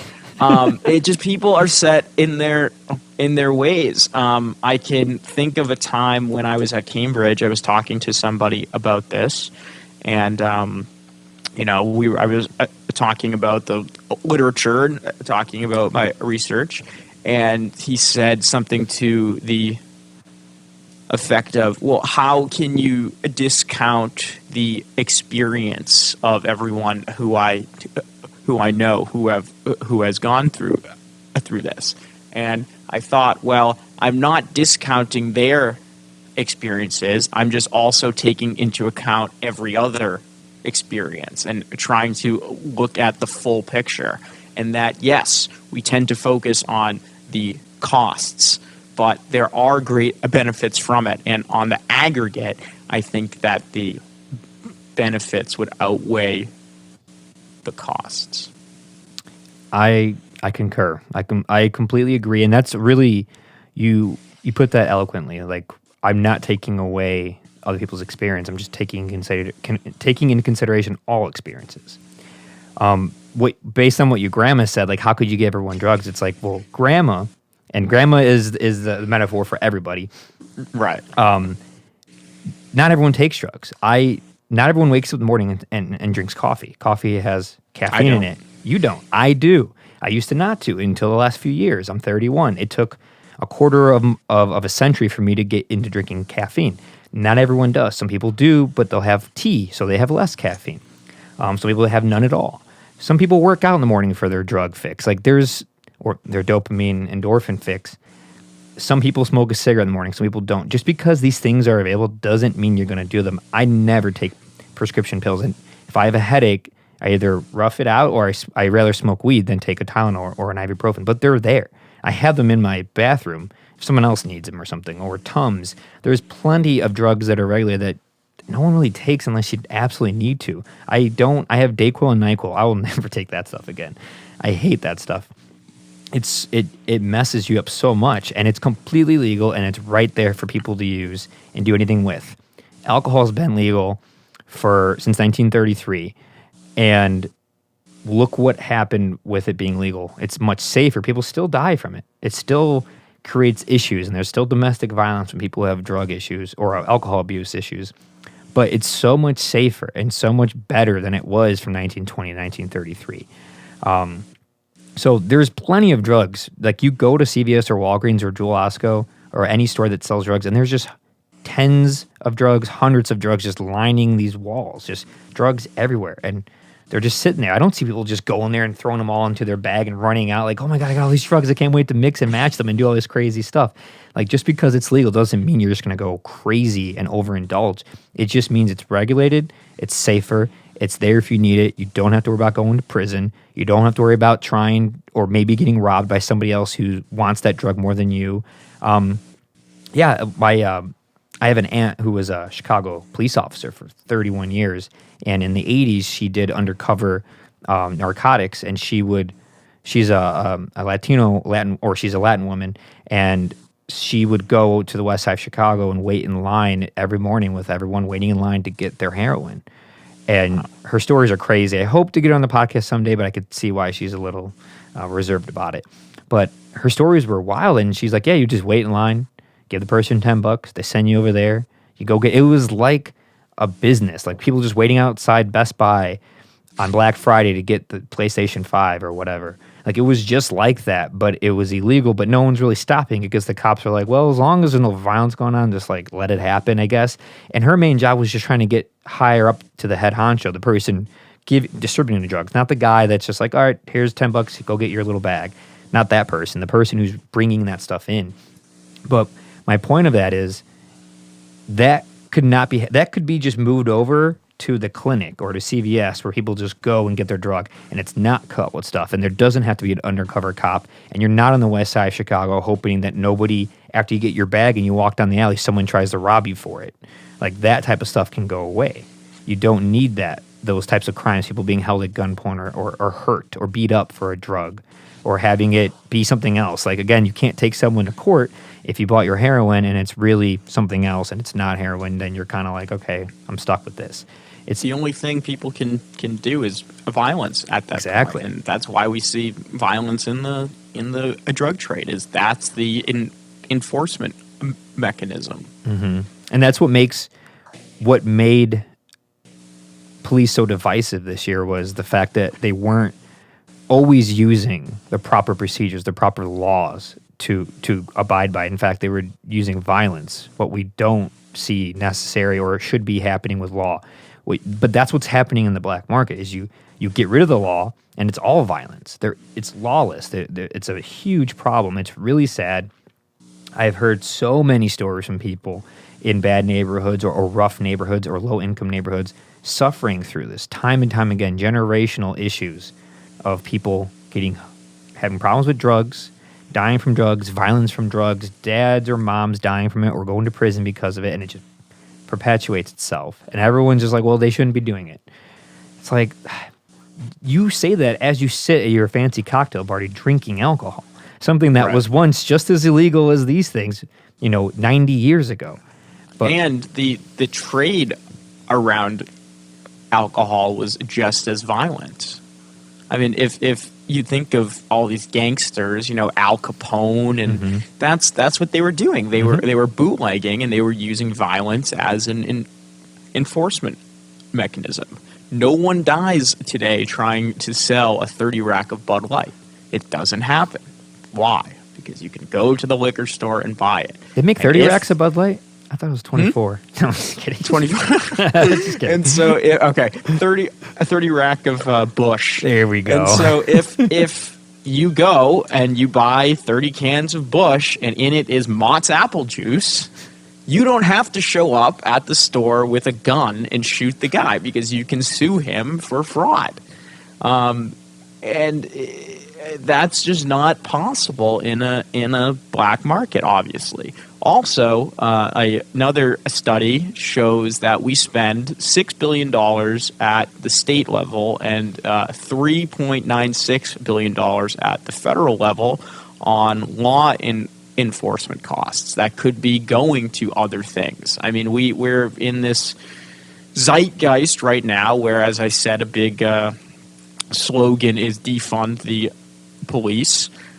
Well, this is actually something that I think certainly a lot of people could get behind that these resources that are going towards policing drugs and are in many ways creating the problems that they are trying to then stop could be going towards other harm reduction causes instead of just fighting this futile war on drugs. It can go towards that. That's about $10 billion that you mentioned between state and federal. That $10 billion and then some can actually go towards reformatting and retraining and reorganizing what we call the police, the modern day police. You know what I mean? Like, it could be put towards significantly better things, better training for individuals that we call the police, or whatever the new rendition of what that might be. But it certainly doesn't need to go towards them using the money to try to fight these crimes or this situation. Some 18-year-old kid who's just selling cocaine to pay for college or something stupid. Like, that money doesn't need to go towards it. It can go towards better educating the police, maybe better training them with hand-to-hand combat and like diffusing situations. Just anything. It can go towards better versions of that. It doesn't need to go towards, let's just keep locking up these kids and just putting them away and doing these types of things. Granted, there are, if we got rid of drugs and made them all legal, I wonder what would happen to organized crime in this country. Do you ever look into that or think, like, what would happen to those massive gangs that survive on the black market of drugs? It's interesting. I wonder what would go down, you know? Do you have any thoughts on that? Probably move back to what they... Yeah, so I have sort of a family history in organized crime. Do tell, please. Italian last name. Not anyone in my immediate family, hopefully, but my dad's uncle sort of ran the Boston Mafia back in the 70s. So I like Whitey Bulger type stuff? Some stories. Yeah, so Whitey Bulger ratted on my dad's great uncle, and he was the reason why he went to prison. Your dad's great uncle went to prison because of Whitey Bulger. Yeah. Wow, how long did he go for, and what for? He was in for like 30 years. I think they got him on racketeering, and what he said, he was sitting in Francesca's restaurant in the North End, and the feds came in, and he said, "I'll be back before the veal chops are cold." And then he went to jail for 30 years. So they were cold. But. Oh, my God. Was this for the RICO, when RICO came in the 80s? Yeah, so this was the Angiulo brothers. Man, that's wild. What the Italian mob used to be was never oriented towards drugs. There was actually a official agreement among the crime families not to deal in drugs. And it was mainly book making and robbery and things like that. So this is just total conjecture, but maybe organized crime would move back to that, which also I think book making or gambling is another victimless crime that states are starting to sort of get wise to, and some states have started to legalize sports betting, which I think is a good thing. I think that is another sort of vice prohibition that doesn't really make much sense, and also can breed violence if restricted. Because say I want to bet from a mob guy, he owes me $50. He says that he won't pay. I show up and I can't sue him. So again, I would need to resort to a violence to enforce that transaction. So I am glad that to an extent these states are starting to bring these vice prohibitions to an end, but it's certainly a slow process. And because it's being done at a sort of piecemeal, state-by-state level, I think it is going to take a very long time for the whole country to sort of get caught up with it. Yeah, sports gambling just became legal in Illinois, and I know people that are definitely doing that and into it. It's quite fascinating.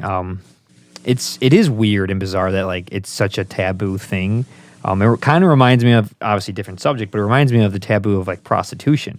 And it's almost like, why is that illegal? So you're just going to, people want to have sex, it's their own bodies, and you're just going to constantly throw this guy in prison, or not in prison, but in jail, and make him extremely embarrassed, and then throw this woman in jail, make her extremely embarrassed, or maybe not at all.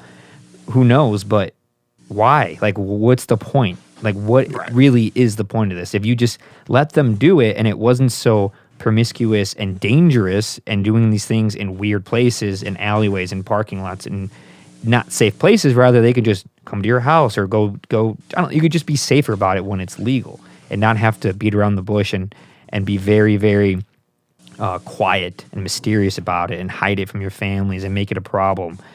People are going to do this stuff anyway. If someone wants to have sex and that's what they're going to do, they're going to go pay for it and find someone they can do it with. If someone wants to gamble because they just want to do it, it might be an extracurricular activity, but they might be doing it under the table on the black market with a mob or some type of gang. Yeah, that could be a problem. You don't want to be owing those syndicates money at all. And to have this issue with the legalization of drugs and legalizing gambling and legalizing prostitution, it sounds crazy, like you said, when you say the words legalize all drugs. It sounds crazy when you go legalize all gambling, legalize all prostitution. Every bell in everyone's brain starts ringing, especially those who might be older or have more conservative values or moderate values. They might be like, wait, what did you just say?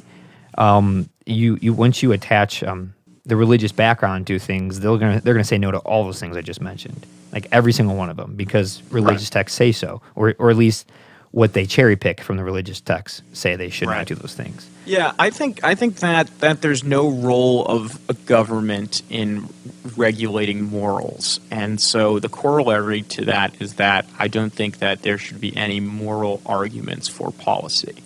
Now, that doesn't necessarily mean that people can have that people can't have moral objections to certain things, but I do think that the difference between laws and mores are often conflated, that people can still think that something is wrong but want it to be legal because they don't want the government telling people that it's wrong.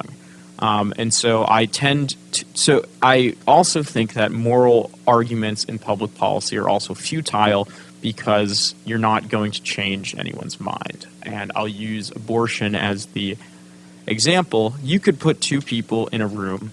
One person says, I think it's morally wrong to terminate the life of a fetus. And the other person says, I think it's morally wrong for the government to tell a woman that she can't.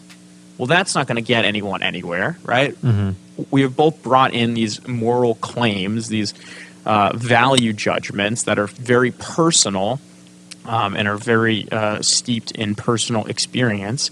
And if people aren't willing to have a sort of a Socratic philosophical dialogue where they aim towards reason, which doesn't happen anymore in our public discourse, that sort of moral argument is not going to get people anywhere. So I don't think that that's very practical or productive, which is why I tend to stick on the quantitative and economic side.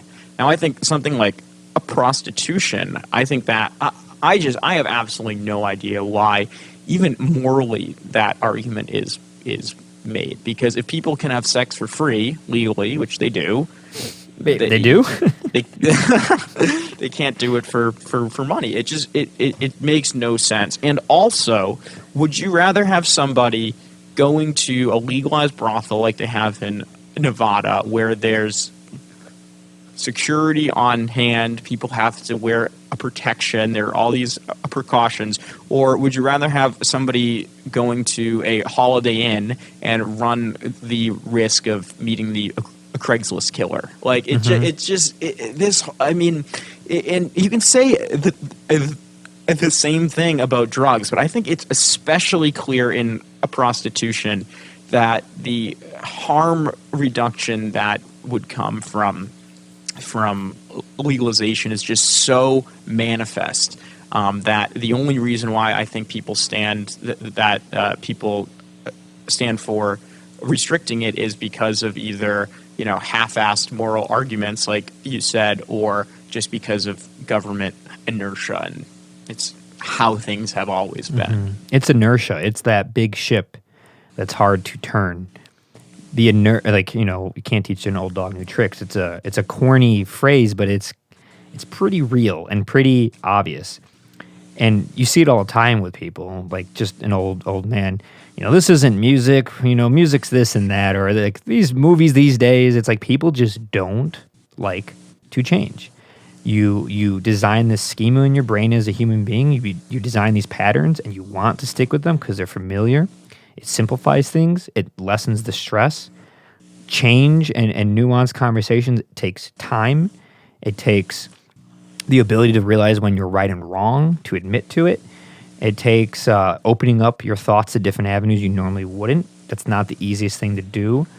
A big factor in this, though, is time. Like, we are sitting down talking for as long as we need to in the middle of the day on a work day, probably due to our lives and scheduling, but not everyone can do this or has the time to even listen to a 2, 3, 4 hour podcast to even hear other thoughts or other ideas. And that's a whole nother discussion. I have a whole nother thought on the American work week that, don't even get me started on it. I will say it's messed up and I don't agree with it, but that's a whole nother thing. But yeah, prostitution, going back to that, getting rid of it being illegal, having someone on the streets protect you, having that woman have to carry a 38 caliber gun to protect herself, them, I'm assuming legally having to be tested for STDs. Just all these things can add up, and to have them be illegal, it makes no sense. It's that person's decision if they want to have sex for literally some currency. Like, I don't know. I have no idea. When I was a kid, I didn't get it. I was always told it was wrong. So you're just like, okay, it's wrong. But yeah, that inertia of just growing up. Luckily, I've met people and opened up my mind to realize, like, who are we to decide these things and make it way more dangerous, make it way more just kind of aggravating for people who just want to go have sex, because it's kind of natural to want to do that, Also, there's a sort of a weird legal roundabout way towards doing it anyway, which is, I guess, this sort of world of sugar babies that I know nothing about, but I like the way you even said it was just great. It's like you've never said that word, like, how do you say this? Sugar babies. But isn't that just prostitution by other names? It's you pay the person for a handbag and vacation or whatever, but the very attractive 21-year-old is not going to be hanging out with the 70-year-old man if he wasn't wealthy and paying her. Yes. That's just not how things work. 99% of the time, yes.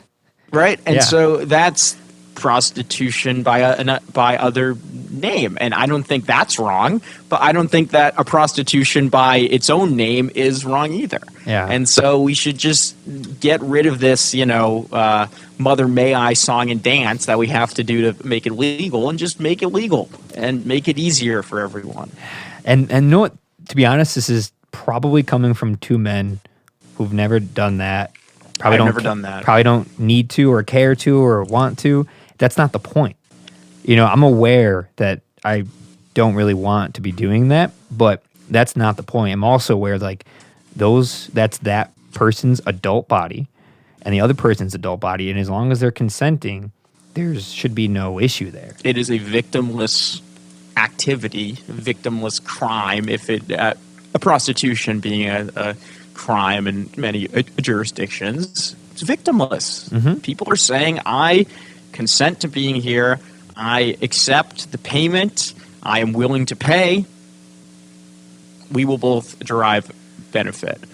I do not think that it is the proper role of government to ever stand in the way of two consenting adults who want to reach a mutually beneficial contract. Period. I agree, period. And same with gambling, and the same with drugs.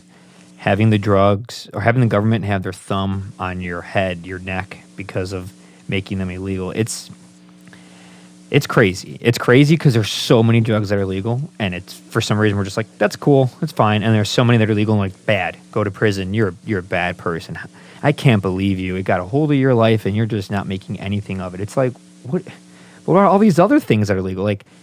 Like sugar, like added sugar, is 100% legal, and it's 100% bad. But for some reason, it's just fine. We have soda, we have candies, we have chips.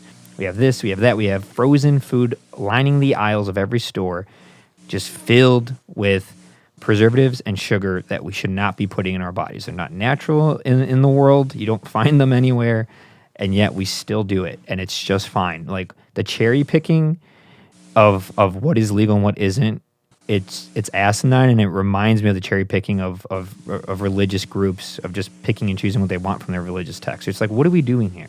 Are we adults, or are we just going to start picking everything we want to fit our narrative? Because what we want, because we have ego, and we got to make sure we look right in front of the masses. I don't know what it is, but it's kind of sad to not even entertain other thoughts or ideas, to just shut it off before it even comes through the door. It's a big product of an American mindset. You have to be right. No one else is. We can't steer the ship and turn back. We made all these decisions. We had what's that drug bill or law from 1970 that made pretty much everything. CSA, the Controlled Substances Act. Right. Made everything illegal. And that did not help anybody. We put people in prison for things like marijuana, for things like LSD or mushrooms. I mean, you've never taken psilocybin mushrooms before? No, but I have heard that people like Sam Harris and Jordan Peterson have spoken deeply about their philosophical insights from them, especially Sam Harris. If you're familiar with with him, he's very much into it. And no, I've never taken it, but I've heard that it can be a very meaningful experience. Meaningful is light. To put it profoundly, it is insane in the best way possible. I don't mean like insanity. It's a beautiful thing, and I'm not an advocate for telling people they should and shouldn't do anything. I just will speak anecdotally that it changed the way I look at things, and I do think it can benefit a lot of people. I never want to tell anybody they should and shouldn't do anything. So I'm not a preacher or an evangelist for it. But I personally enjoy them, and I will continue to do them here and there for the rest of my life. At least I want to. Not again, like every drug, not all the time. I don't think you should do them all the time, but here and there, when you feel like you want to do it, that's when I want to do it. And like I said earlier with marijuana, how it kind of like changes these avenues and perspectives. This it brings you out of what even perspective is. It brings you out of everything, and you can time, space, existence. It kind of just can all just go away, and you're just present and seeing things from a perspective that you didn't know was even remotely possible. It's pretty profound. But again, everyone's experiences are differently. You don't need to do these things to live a fruitful, productive, and healthy life, or you can try them and they could change the way you think being fruitful, productive, and healthy is. There's no right or wrong way. And that's what I like about certain psychedelics is it's like the whole concept behind it is like, do them if you want to, enjoy them if you want to, do it once, hate it, don't do it again, whatever you want from it, get something from it. That's what the point of that type of experience is, to me personally. So, yeah. Have you ever tried DMT? No, but I want to. I've never tried it.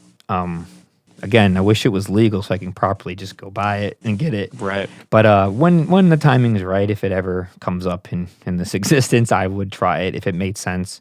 But no, I never tried it.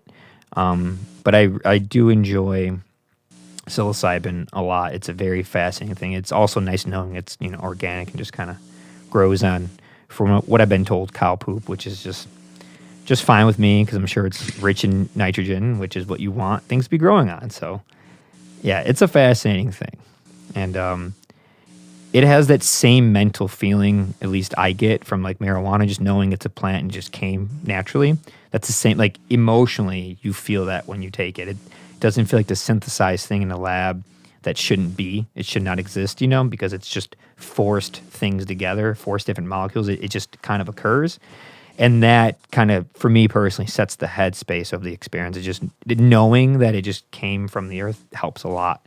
And that's like the same thing when you eat like really good food that's just the one ingredient, like spinach or an apple, and it just came from the earth. That it feels and tastes so much better and has so much more nutritional value just based on those types of things. At least mentally, just knowing like, oh, this is nice. This salad's organic.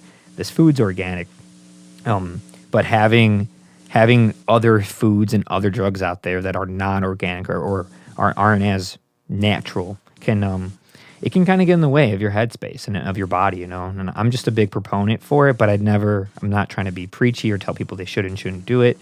I always suggest if someone's interested, like, yeah, try it, give some advice, be careful as far as where you are at what time you're doing it at. It can get your brain racing and you might be up for 12 hours straight, so maybe take it earlier in the day. Just little things like that if someone's interested. But as far as the danger of it, I don't think rolling on the ground laughing and staring at the ceiling while you see the musical notes come off of it is very dangerous for anything other than a unique experience in this world. That's right. That's what I get from it. But and yet people have gone to jail for 20 years for that. Oh my God, it's so sad. It's just crazy. It's just, I mean, the more you think about it, the sadder and more infuriating it gets, I think. And we have seen progress. I do think that we're coming to pass that there will be hopefully expungements for a lot of non-violent drug crimes. But there are still people in jail right now in states that have legalized marijuana and allow marijuana to be commercially sold. There are still people in jail right now for selling marijuana. It's just wrong, and it's so infuriating that, first of all, that it ever even happened, but that the government does not recognize the just absolute hypocrisy in that move, and that I think all non-violent drug offenders should be let out now, and that there should never be any more ever arrested. But just that we can allow for a substance to be sold and deem as a society that it's not socially harmful, and yet still have people incarcerated for selling it is just mind-boggling. It really is mind-boggling. And, when you're younger, your elders, the adults in your life, will tell you these crazy stories. So-and-so was traveling with drugs, or they did this, or my brother did that, and, they got what they deserve. They're in prison. This weird archetype of if you have drugs or are moving them, you're bad and they're bad and you deserve to go to prison and be locked up because those drugs are on the streets and they're hurting kids and ruining lives. And yeah, drugs are on the streets and they are hurting kids and ruining lives. But I hate to break it to you, it's not that middleman, that 22-year-old who's just selling it on the street, who should be blamed for all that. It's really society as a whole and the government that should actually take the fall for it. They're the ones putting these laws on people that are impossible to follow, since people will and want to do drugs. They want to try them. They will do them. People, whether you're addicted or not. I am not addicted to the drugs that I've mentioned. I like to use them once in a while because I find them to be fun and just a new experience. Doesn't mean I'm bad. I still live a productive life. I think I'm pretty sane. Yet I still can participate in these drugs. And it's a bell curve. You're going to have people on the fringes that are going to do no drugs at all. You're that person on the one side of that bell curve who does none. And then you're going to have someone on the other end that has some problems and they just do too much of it and it's a serious issue. But I would bet that person has other underlining things going on that's leading to their serious drug issues. It might not be like they just such a good kid and things just got out of hand. It's like maybe they were abused. Maybe they're running from something. Maybe they have some type of serious mental illness that developed at 18 years old and they started to use drugs to cope with it because they started hearing things talking to them or they started seeing things differently and not knowing what it was. Because talking about mental health at 18 is taboo and looked down upon. And you might get made fun of or you might not know how to address it. And it's the same thing with these drugs. Not the fact that I'm outwardly talking about them right now is, to me, mind-blowing. I would never have done this years ago. But I understand who I am and my intentions, and I understand what a lot of these drugs are. Some of them, if not a lot of them, when administrated properly and used properly, are just fine. They're really fine. People who get hurt and severely hurt and they go to the hospital, they are given a morphine drip. Morphine is not that different from heroin. It's very strong and it's fine. It helps them from their pain, from going into shock, from being in excruciating pain. Yet that's legal. And as soon as that person gets out, or say they're in pain in a different way, they're trying to cope with it, they go get their heroin, they OD from it, or they get arrested. And sitting in a cell while you're mentally distraught and depressed and you were trying to get one fix and now you can't even get that and you have this brand on you, how is that helping anybody? How is it helping society? When people do better on every part of the spectrum, society does better. The country does better. The planet does better. When you lift other people up, things come up with it. What's the phrase? The high tide rises all boats? Rising tide raises all boats. There you go. I said it something like that. Yeah. And I don't understand this this weird game we play in society where you want to be better than the next person. If you see a person who's homeless on the street, you're like, well, it makes you feel better because you have a home to go to. Instead of thinking, why is that person homeless? What led to them to be in this place where nobody will take them in? Nobody will give them a chance. Was it mental illness? Was it drugs? Was it both? Was it one or the other? 9 times out of 10, it's something like that. It's never really, I just feel like being here on Michigan Avenue begging for money. It's usually because of a mental illness gone wrong and people just kind of shoving that person out into the fringes of society. And that person might rely on alcohol or drugs to get through it. Alcohol, when you're struggling, alcohol is amazing. And I don't mean that in a good way. I mean it literally when you're sad or when you're feeling down, when you're hurt, it's amazing. The other day I went to the dentist and I have a wisdom tooth that needs to get taken out. And I was, asking him about it because I don't know, when I talk to doctors, I like to pick their brain. And I was like, what kind of medicine will they give me for it? And he's like, well, they'll probably put you under and maybe some Novocaine. And I was like, well, what would they have done 100 years ago? And he's like, I don't know. I was like, Scotch, bourbon? And he's like, yeah, probably. And I was like, I'm so glad that we have these modern drugs that are regulated and safe because I would not want to get my tooth pulled out because I chugged a bunch of bourbon to numb it and to knock myself out. And what the bourbon, what the alcohol, the ethanol does to my blood probably isn't good for healing or safe for when they actually open me up. All these things came because of science and modern medicine and legalizing certain drugs and not using other ones. And we use them all the time. Like I said, morphine. It's so much safer. It sits there. And sometimes they leave it. I'm not sure if this is correct, but don't they just leave it up to you sometimes? You push the button if you want more of it. So they're leaving this insanely potent and addictive substance up to you. We can't even do research on marijuana right now because it's a Schedule I drug, and a Schedule I under the Controlled Substances Act means that it is highly addictive and that it has no known medical application.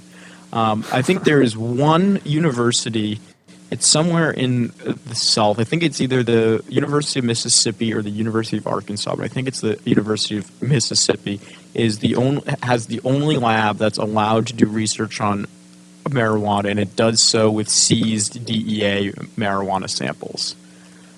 So we really don't know very much about how marijuana affects individuals and how it can be used in clinical settings. And the research that we do have does tend to point to the fact that it can be used to treat things like nausea, like sleep disorder, like chronic pain, which is great. But what a lot of the research has to rely on, including my own research on this, is using marijuana legalization or rates of marijuana use as a proxy, and then seeing how that affects widespread outcomes like crime rates or incidences of mental illness. So until marijuana is descheduled from Schedule 1, it's going to be very difficult just to find out what the effects of it are. Ditto for heroin or cocaine or LSD or any of these other drugs that are currently not able to be researched on. Blows my mind that just because they're Schedule 1, the government, for better purposes of its citizens and the laws, doesn't allow for scientists, professors to study and do tests on these things. Blows my mind. I'm just going to go out there and say, like, I have never heard of anybody dying from using marijuana, like, ever. I know, again, this is anecdotal, but, like, have you? I've never heard of it, ever. I don't think anyone has ever overdosed from marijuana.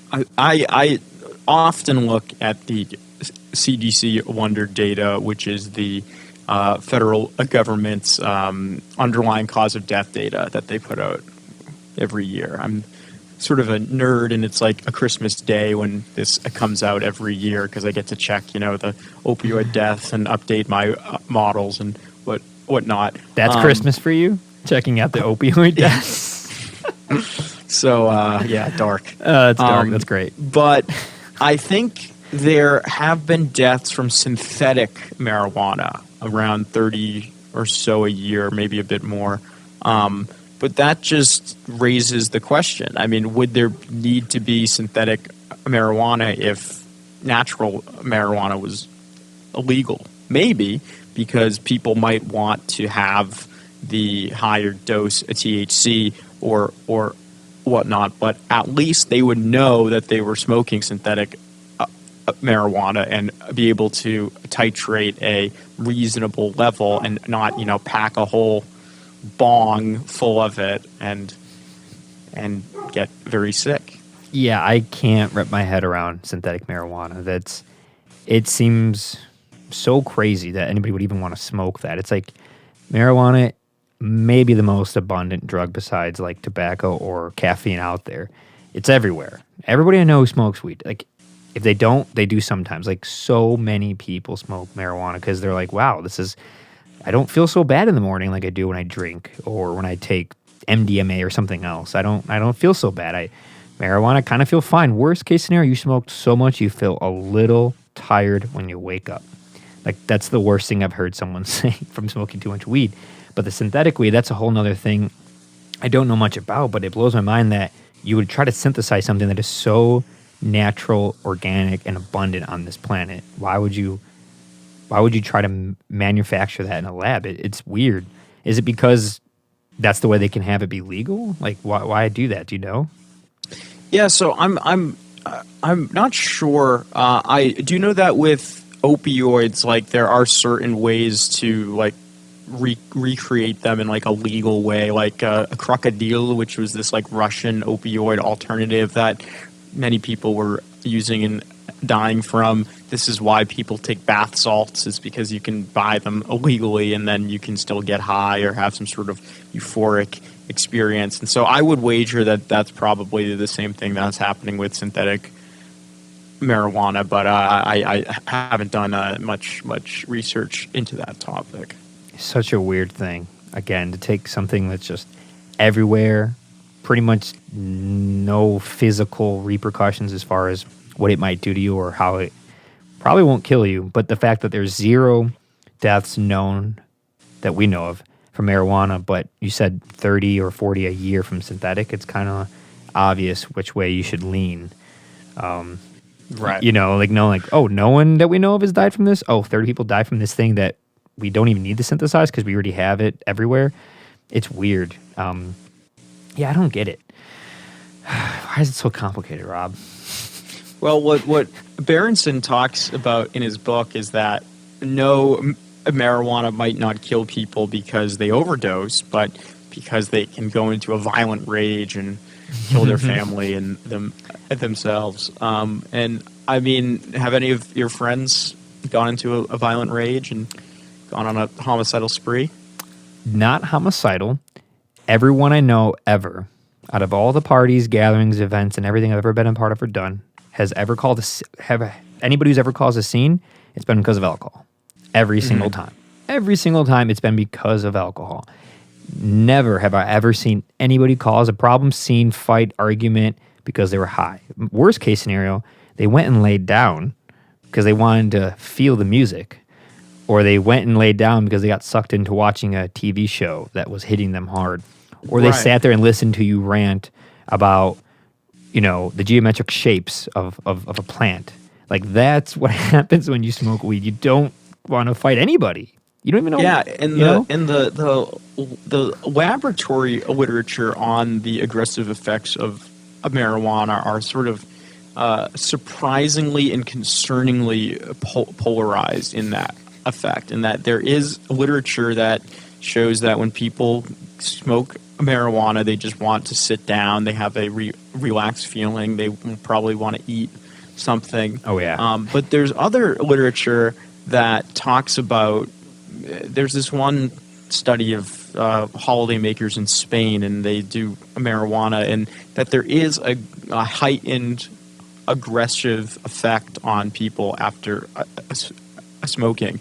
But the study also finds, I think, that that effect is not any greater than it would be for alcohol. And just, again, from anecdotal experience, I do think that people get much more belligerent when they're drunk than when they're high. 100% of the time. 100. It's so funny. You're almost like, we even need to have data for this. Can't we just look at our existence? Be like, people smoke weed, they chill out, they have philosophical and inward thinking conversations. They see things differently, they hear things differently. They want to eat, they want to have fun, they laugh at comedy. People drink, they'll do all that, but then you have the caveat of anger, violence. Every time I've ever seen a hole punched in drywall, it's because someone was drinking, not because they were high. A person wouldn't want to do that while they're high for every single reason you could think of. Every time I've seen or heard of an argument, domestic violence, if they're sober, they're sober. But if they're not, it's usually because they have alcohol in their blood. When I've seen people have serious reckless driving issues or heard of them, it's because they were drinking, not because they're high. When I've seen people break things in a house and knock things over, it's because they're drinking, not because they were high. Every single time. I don't have data on this. This is just 31 years of being around those two drugs, and in the last decade being around them extensively because of the art and music scene that I'm in and am a part of, which people do those things. The thing is, people smoke and drink in all scenes. It's just we're more open about it in this type of world. The art world, people don't care. So you see it. But I've never seen any issues, violence, physical, damaging from marijuana, like ever. And I've seen so much destruction from alcohol. And I enjoy alcohol. I enjoy it when you should be enjoying it. But when you overindulge and maybe you have anger management issues, maybe you have some depression issues, and you go into it, it could spiral and aggression comes out. It opens those floodgates and gives the inability to judge your movements physically, emotionally, and mentally, what you say. Sometimes you get too high, you don't even know how to talk. Literally, you don't know how to speak. You just sit there and you're like, you don't want to talk. You want to just hear. You want to absorb everything around you, And it's just weird. It's weird to think that someone would write that. I wonder where they got that information from to think, or, that data to write that type of paper that you get more aggressive when you smoke. Right. So I think, going through the literature, it seems like that in certain individual cases, like they can point towards people getting more aggressive. But on the aggregate, we find no relationship between either marijuana use rates and relationship between either marijuana use rates or legalization and any increase in violent crime. So it's not like on the whole people are going out and committing more murders or more aggravated assaults or robberies. But we do find a 28% reduction in drug crime once the state legalizes recreational marijuana, which makes sense, obviously, because possession is no longer a crime. So there's going to be less drug crime. But it seems there that there's all the benefit of reducing a drug crime without any aggregate effects, even if some isolated studies have found certain individuals may react in an aggressive manner, that on the whole, as we find on the state level, there's not going to be any social ills in terms of violence. And I think by and large, that's why Berenson's book is so flawed, is that he only focuses on the worst cases where we have these people go on murderous sprees, or have suicidal episodes, or have psychotic episodes where they think they're someone they're not, or they think that their spouse is someone who they're not, and end up murdering them. Obviously, on the whole, that's not the story of the average marijuana user. So I do think that it's disingenuous to focus on these isolated incidences where so many other factors could have contributed to that outcome. And to just isolate marijuana and saying that's the a culprit is so antithetical to the scientific method of assigning a causality. Yeah, that is very disingenuous to pick the fringes of a circumstance or a situation and think or put that on everybody to be like, well, because if you did that with any drug, yeah, everything should be illegal. You know, if you did it with guns, guns should be illegal because people kill themselves with guns. A lot of middle-aged white men tend to kill themselves, and when they do so, they use a gun. Should all guns be illegal? You know, alcohol kills and messes up a lot of things. Should it be illegal? Or you're going to pick the times when you just sit at home and make a steak dinner and you pour a glass of red wine. You know, you can't pick the extremes and use it as an example. It's not conducive to figuring out what's the best solution to a problem. It doesn't help. And it seems to be a lot of people do that. It's kind of sad when they just go to the extreme and be like, well, you know, it reminds me when I was a kid. And we had Grand Theft Auto 3 when it first came out on PlayStation 2. Very divisive game, yes, especially for 2001. And we would tell my parents that it was a racing game, Gran Turismo. And I got it because I had that game too. So I would find a way to get that game, and we'd play, but then my mom would, you know, see on 60 Minutes or Nightline the aggressive video game and how it's making kids go out there and like do these things and kill people. And you could pick up a prostitute in the game. They don't show anything, but you could pick up the prostitute, take it, bring her into your car, go into the forest. The car shakes and rocks. They don't show anything. You could even switch the view to you and her, and nothing's happening. And then you see your money drop down like $25 or something, and the prostitute gets out. And I remember doing those things and just like so confused about it and was kind of like perplexed. But I was, 12, 13 years old. And my mom would always take the game away from us. She'd find out, and I'd always find a way to get it again. And she would constantly take it from us, saying it's bad, it incites violence, this, and that. And I was like, I'm the most peaceful, passive, loving kid. This thing never had an influence on me at all. There are people that those games can have an influence on. But will it actually make kids go out there, get into a car, and run over people? Or steal guns and shoot at people? Or try to pick up a prostitute, go to the forest, and take money? Like, probably not. It's a video game. It's not reality. Movies are the same way. Music's the same way. These mediums in which we consume information, it's almost like it's insulting to think that these things are just going to completely just warp your brain and turn you into one thing. Will that affect some people? Yes. Will it maybe make some kids or people who are maybe suffering from a mental illness act out? Sure. But not most people, just like drugs won't. Again, I go back to mental illness because to me it seems like that might be the biggest culprit in these issues, in the problems, is people misusing the drugs, misusing gambling, misusing prostitution, misusing alcohol because they have issues that are underlying that we're not addressing. We're kind of sweeping over that and just going straight to, well, this product's bad. It's bad. You can't have it because, well, this one kid, he was an A student and then he started smoking marijuana and he had a psychotic break. It's like, well, maybe the kid was going to have a psychotic break anyway because schizophrenic episodes tend to come on between 18 and 24 or something like that. So maybe it was going to happen anyway, and now you're just associating with something that happened. Maybe that sparked it, but it wasn't the cause. It probably was not the cause. And maybe it was. Maybe the kid never should have. But maybe they have another problem we should be focusing on and looking at. Because plenty of people smoke weed at that age and nothing happens. Like millions of people smoke weed at those ages and nothing occurs to them. Like nothing hurts them. They're fine. They end up being normal adults that go on in life and have kids and have mortgages, and they're fine all the time. Also, there's some evidence that teen use of marijuana actually would go down if it was legalized. That was what was seen in Washington, and there was a study by Dooley et al. Which hypothesized that the reason why teen marijuana use went down is because drug dealers don't discriminate against whom they sell marijuana to. It's going to be illegal for somebody who's 40 to buy it, and it's going to be illegal for someone who's 16 to buy it.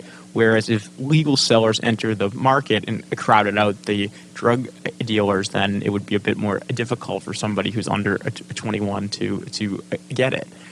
So to your point that many people take it, and there's no harm at that age, and also that even if it was legalized, fewer teens might even take it. So that just is an additional argument for legalization to try to assuage concerns of prohibitionists whose reason for not legalizing is because they think that use, especially teen use, would increase. Yeah, you know what should be legal? National news. Hot take. CNN, Fox, and MSNBC. You ever just sit there and watch those for just a little bit? I do. You might, unless you're of sound mind and you're using it to take in information to weigh it against other information you have, which is what I'm assuming you're doing, you would lose your mind if you took that in and actually believed everything they said. It's insane. It's you say hot take. Why do you think it's a hot take? Well, I think it's I do. So, obviously, it would be a clear violation of the First Amendment to make the national news channels prohibited. I do think that there's something interesting to this idea that we lament the partisanship of our news. In fact, in this country, newspapers have always been partisan. Back at the founding, most of the cities had a newspaper that was sponsored by the party. It would be something like the Philadelphia Democrat, and that would be the paper that all the people of the Democratic Party in the 1830s would be reading. And so a partisan news is not a new phenomenon in our country. However, I think the entertainment portion of the partisan news is, and the audience's inability to distinguish between news and opinion.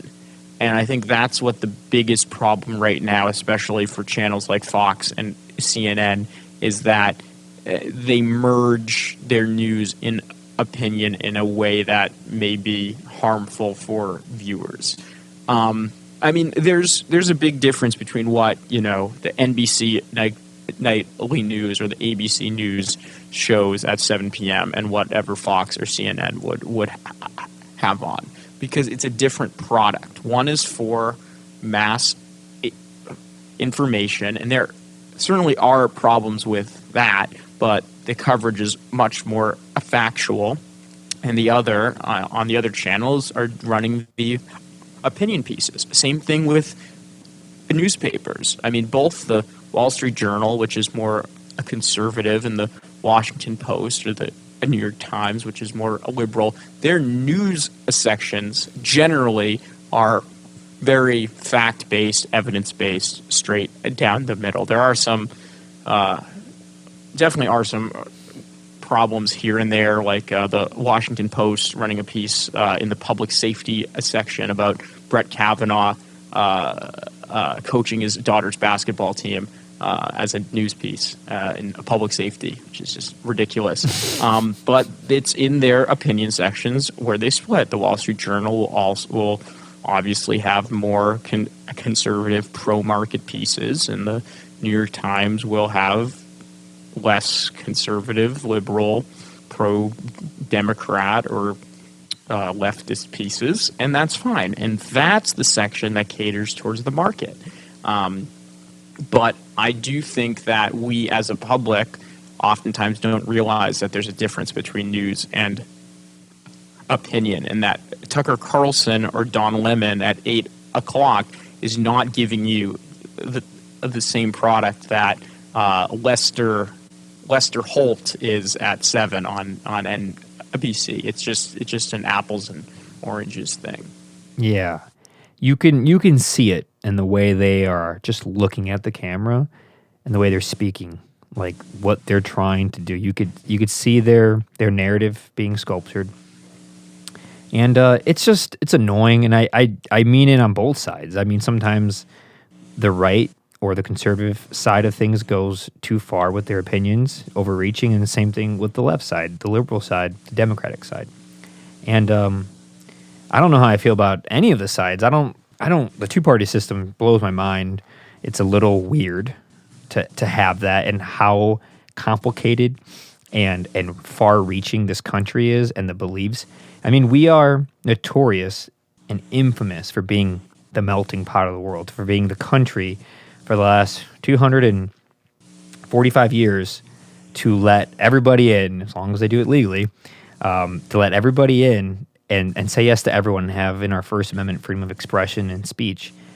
Yet we have two parties. It's like, where in the world can I get my freedom of expression and speech if I have to pick from two things? What if I don't agree with either of them?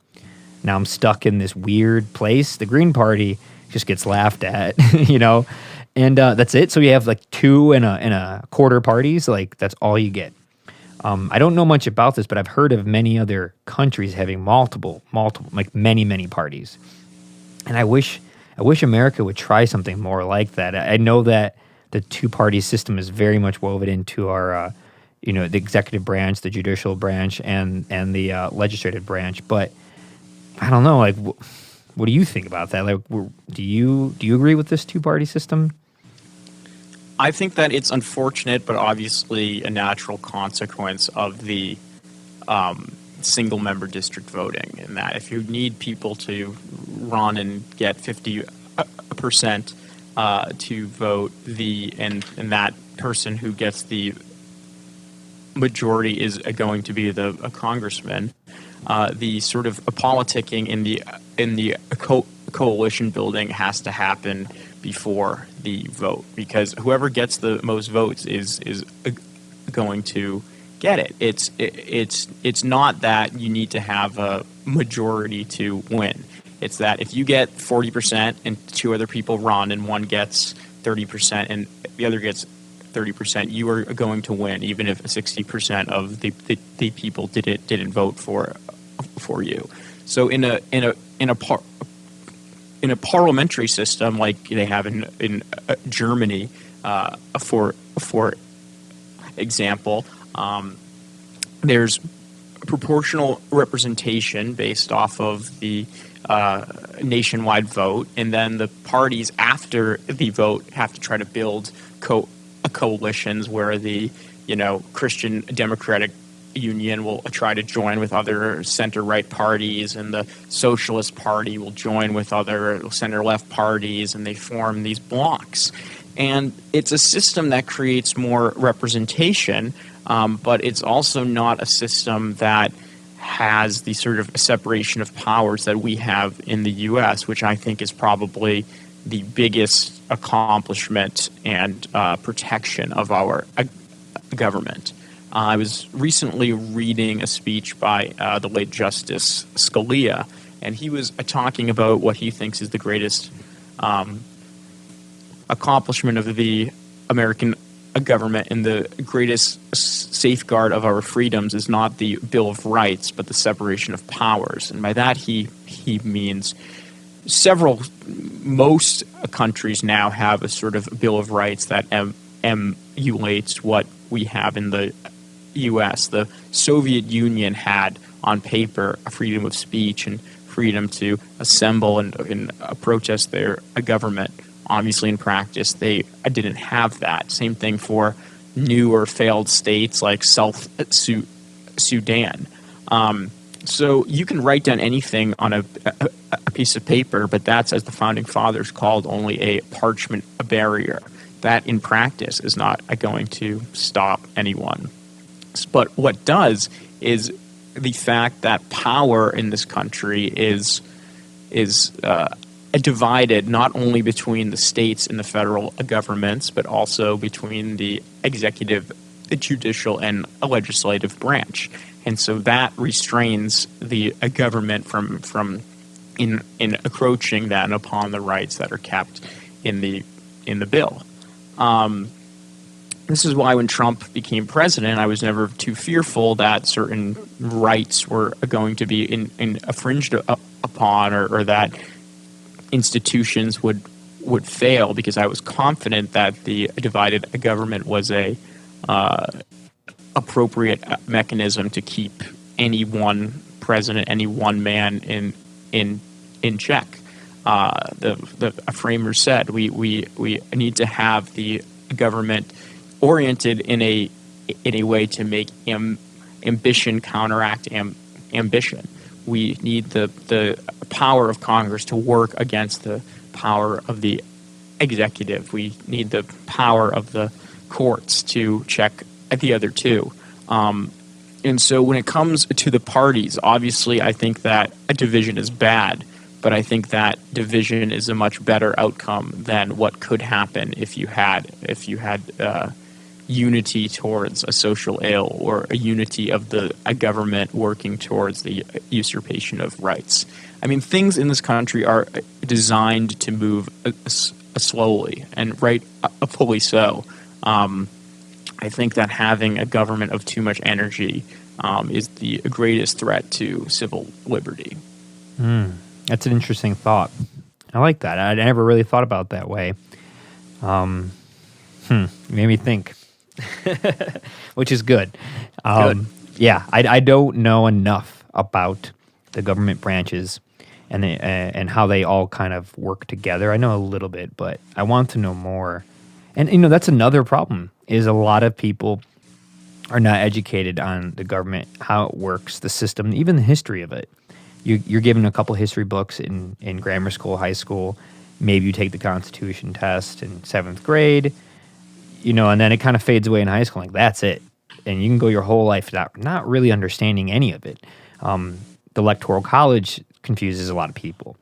The gerrymandering of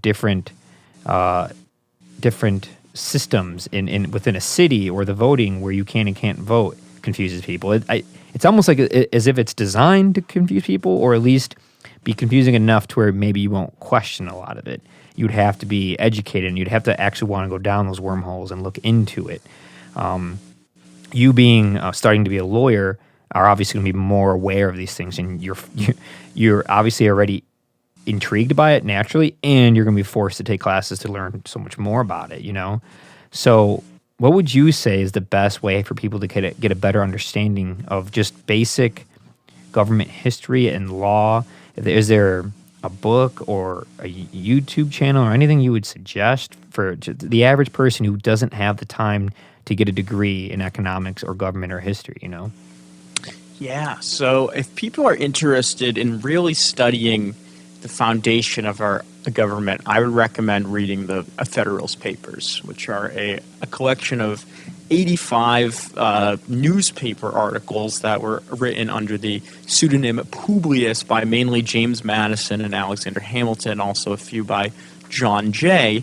And these were articles written in a New York newspaper trying to convince the people of New York to ratify the Constitution. They go through the motivations for the Constitution, the flaws with the Rules of Confederation, which was the governing document for the U.S. before 1789. And then they go through the powers of each branch and really explain the roles and reasons for each branch, and also for the Electoral College. And so if people want to understand how their government works, I think this is a great resource. Also, I mean, not all 85 are completely necessary. It's a wonderful read. I had the good fortune to take a seminar my senior year of college and read all 85. But if people want a sort of Spark Notes version, I'd say read 1, 10, 48, 49, 50, 51, 78. That'll do it. I mean, I really love how you just pulled that off the top of your head. Those 85 pages, you're going to want to read 1, 10, 45, 58, 78. those are the famous ones. Okay. And then if people want to get a sense of economics, podcast-wise, I think Planet Money is very good, which is the NPR podcast. There's a book called Naked Economics by Charles Whelan, which gives a very good overview of like intro to economic thought, and you basically learn. It's very clear. It's very accessible, and that book sort of gives the exact same background knowledge you would learn in taking any sort of college level intro, micro or macro economics class. So yeah, I think maybe the Federalist Papers and that book. Also, I have to recommend my favorite book, which is Plato's Republic. If anyone wants a deep dive into a classical thought and wants to start thinking deeper about the society they live in and how their government is or isn't oriented towards the good, that is definitely a wonderful, wonderful book to read. I read that book 12, 13, like when I was 18. I need to revisit it. So I'm like totally forgot everything about it. But you bringing it up reminds me of it, and I want to go back to it. Great. What about what we've been talking about mostly, the legalization of drugs? Probably not many books or much information out there, considering the fact you can't even really study it. What would you suggest for people like that? Are the things you've written, are they public? Yeah, so some of my stuff would be published through Reason, the Reason Foundation, which is a think tank in D.C. I think the seminal paper sort of this framework of thinking, going through all the harms of prohibition, about equality, control, and violence, really everything that I've said, I have to owe to my advisor at Harvard, Jeff Myron, in his paper. This was from 1995, The Economic Effects of Drug Prohibition, published in the American Economic Journal. Jeffrey Myron and Jeffrey Zwiebel. Reading that article would get you up to speed, would get anyone up to speed with the general framework of how libertarians tend to approach drug policy. Okay, thank you for sharing that. I'm trying to think where else we can go. We've covered a lot of information. This is completely off topic. Do you want to talk about your band or the bands you've been in? I mean, I see. Sure. I know you're a musician. That's actually what I know you first and foremost for, is being a musician. Like you playing music with Yasmin. Do you still play music? Do you still play in any bands? I unfortunately don't. So it was sort of a double-edged sword, I guess, or a 1-2 punch. That would be a better way to put it. So when I graduated, I went to England, and I did play music over there. I had to leave the indie rock band that I was in Boston, and I joined a jazz band when I was in England. But then when I came back, it was just COVID, so there was nothing happening. So I had to leave the band because I moved, and then COVID, there's been no music at all. But I guess, I mean, I don't know much about the Chicago scene other than the one time that I came to the DZ, which was very fun, very cool time.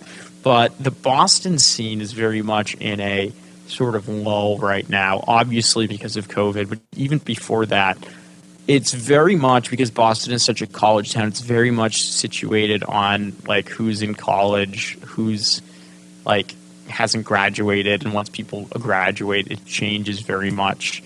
And it's just, I am glad that I had such an insight into the Boston music scene, but it is just such a, I don't even know what the right word is, soul crushing and sad, maybe. It's just a wild place, and I'm glad that I got out of it when I did. Wow, it's a hot take. I want to hear more about that, because like I don't know. I've only met a handful of bands from Boston, and I don't know many. I'm very much involved with the Chicago music scene and have many, pre-COVID, many national bands coming through. What you think that it's the fact that it's Boston with the whole college university umbrella over it that actually is detrimental to the arts, the music output? So I do think that you have an interesting demographic, because most of the people, we would play house shows, we'd play basement shows. I was in an indie rock band playing bass. We would do house shows, and most of the people coming to those shows were students, were art school students, people who wanted to have kind of a hip thing to do on a Friday, Saturday night. But it's a weird scene because it competes with Berkeley College of Music, which is the big music school in Boston. And so you'd have bands playing, you would have like bands from like Emerson College and Northeastern and whatever, and then you would have like the Berkeley bands. And the Berkeley bands like were never cool because they were Berkeley students. It's like, oh, they're not cool. They know how to read music. They're really good. They're not cool. Right. And we were in it, and we had a great time. I mean, I loved being in the band with those guys. I loved playing. I loved our little East Coast tours. It was great. It was great. But I just couldn't do it anymore because there's no like standard of excellence. You never know how to be good. You never know what metrics you're going to be judged on, which I felt was really unfortunate. Whereas with scholarship and law and all these things that I do now, it's like you know what's good and what's not good. What's good for an indie rock band is that somebody who works at the local zine writes an article about you. And what criteria they're basing that on is totally arbitrary. Like, there are bands in Boston that are so terrible at their instruments, that are so propped up and are like this big thing, and everyone likes them. But it's like it's just I couldn't compete anymore in a environment where like I didn't agree with the criteria that I was being judged on, I guess. I can I understand and sympathize with that feeling much more than you would know, and because of that, I have a very hard time with the quote unquote competition and business side of music.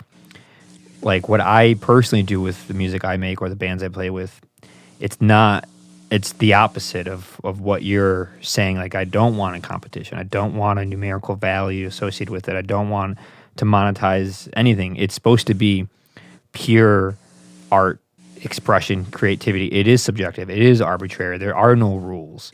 With law, with professorships, with scholarships, there's rules. There's laws. There's boundaries. There's guidelines. There's money.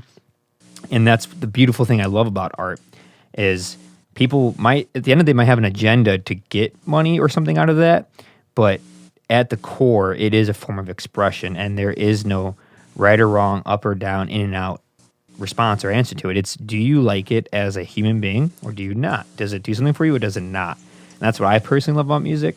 So I could see if you're trying to go further with it or make it a career, it could be devastating. And I know people who do very well, who have done very well, or do it as a career, and you have to treat it like a business. It becomes this thing. You do have to put on a face. You do have to pretend to care. You do have to do these meaningless business transactions. And when it comes to the art, the craft itself, I personally don't like that or can't do with it. And that's probably why I've never been successful as a musician, because I can't stomach that. But I love music and I'll always play it and create it forever.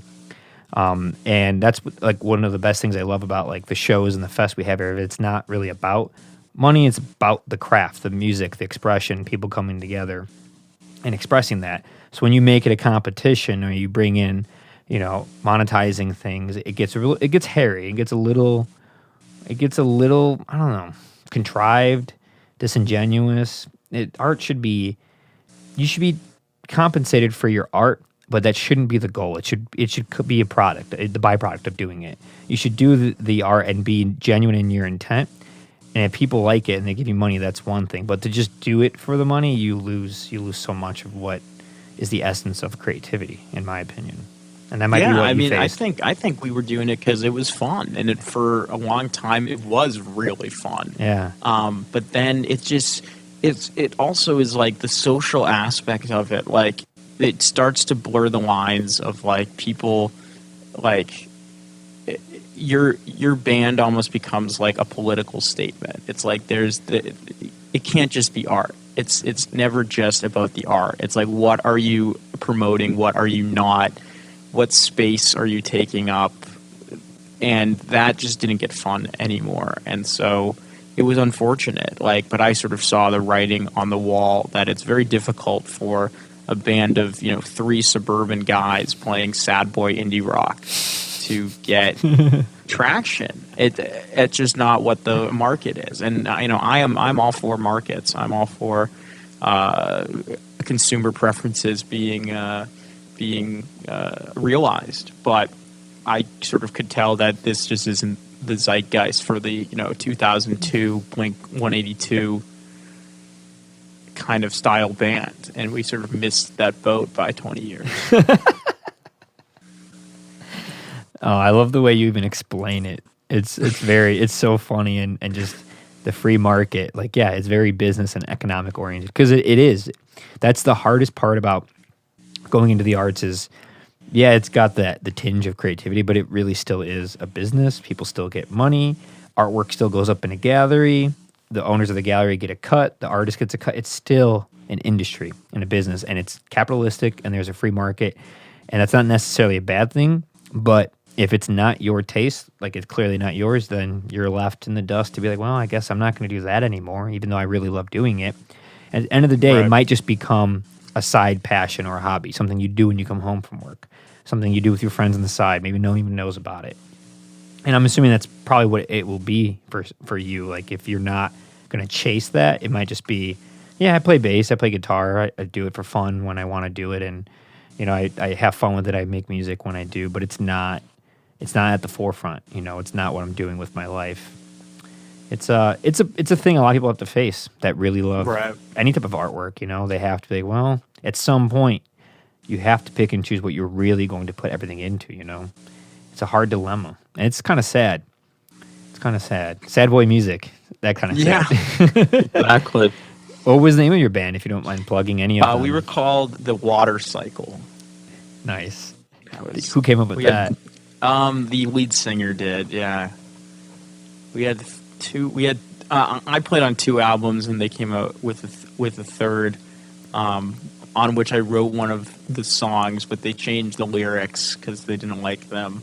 That was the other thing. I mean, you just have to walk on eggshells with all your lyrics and stuff. I wrote this song called "A Kissing Booth," which was sort of like a 50s doo-wop song about meeting a girl at a kissing booth, and they had to change it because that implied paying for sex or something, and that you can't sing about.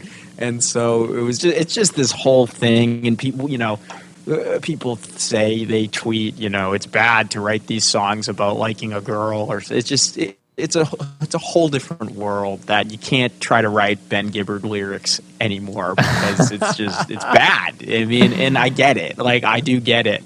I Will Possess Your Heart is a creepy song. But I also grew up listening to Death Cab, so it's that's what I listen to. Yeah, it is, but it's not, though, because it's the context of it. Clearly, he doesn't mean I'm going to grab your heart and possess it. You have no say. He doesn't want to do some, some weird, creepy stuff like that. It's a metaphor. These are analogies. This is poetry. This is creativity. You're going to use words in ways that are not actually what they're designed and meant to be used for. But with Twitter nowadays, it's over. And I hate to use this word, because I think that there are better words for it. But this idea of the cancel culture is so prevalent in Boston, and it becomes people getting in trouble for smaller and smaller and smaller things, until it, like an Ouroboros, cannibalizes itself. And I think that's also been a byproduct of the Boston scene, is that people, people who don't speak the language of the ruling party are sort of cast out. And I mean, you can't imagine what it was like being somebody with market-oriented libertarian views in a predominantly socialist punk scene.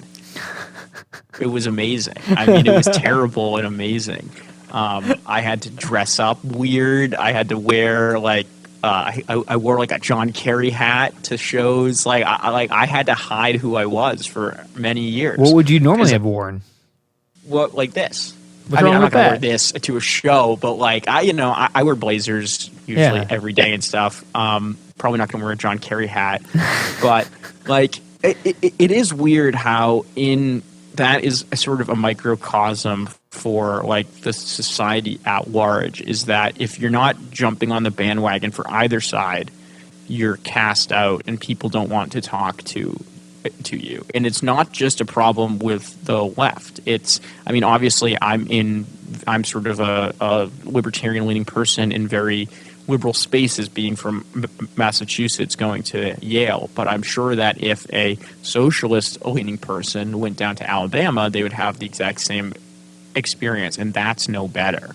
We have, as a society right now, a real sense of tribalism and a real failure to listen to the other side. And I think that's what one of our biggest flaws and problems facing the country right now is. I think that undergirds every other problem. I mean, the Capitol insurrection is undergirded by a lack of people to listen to other sides.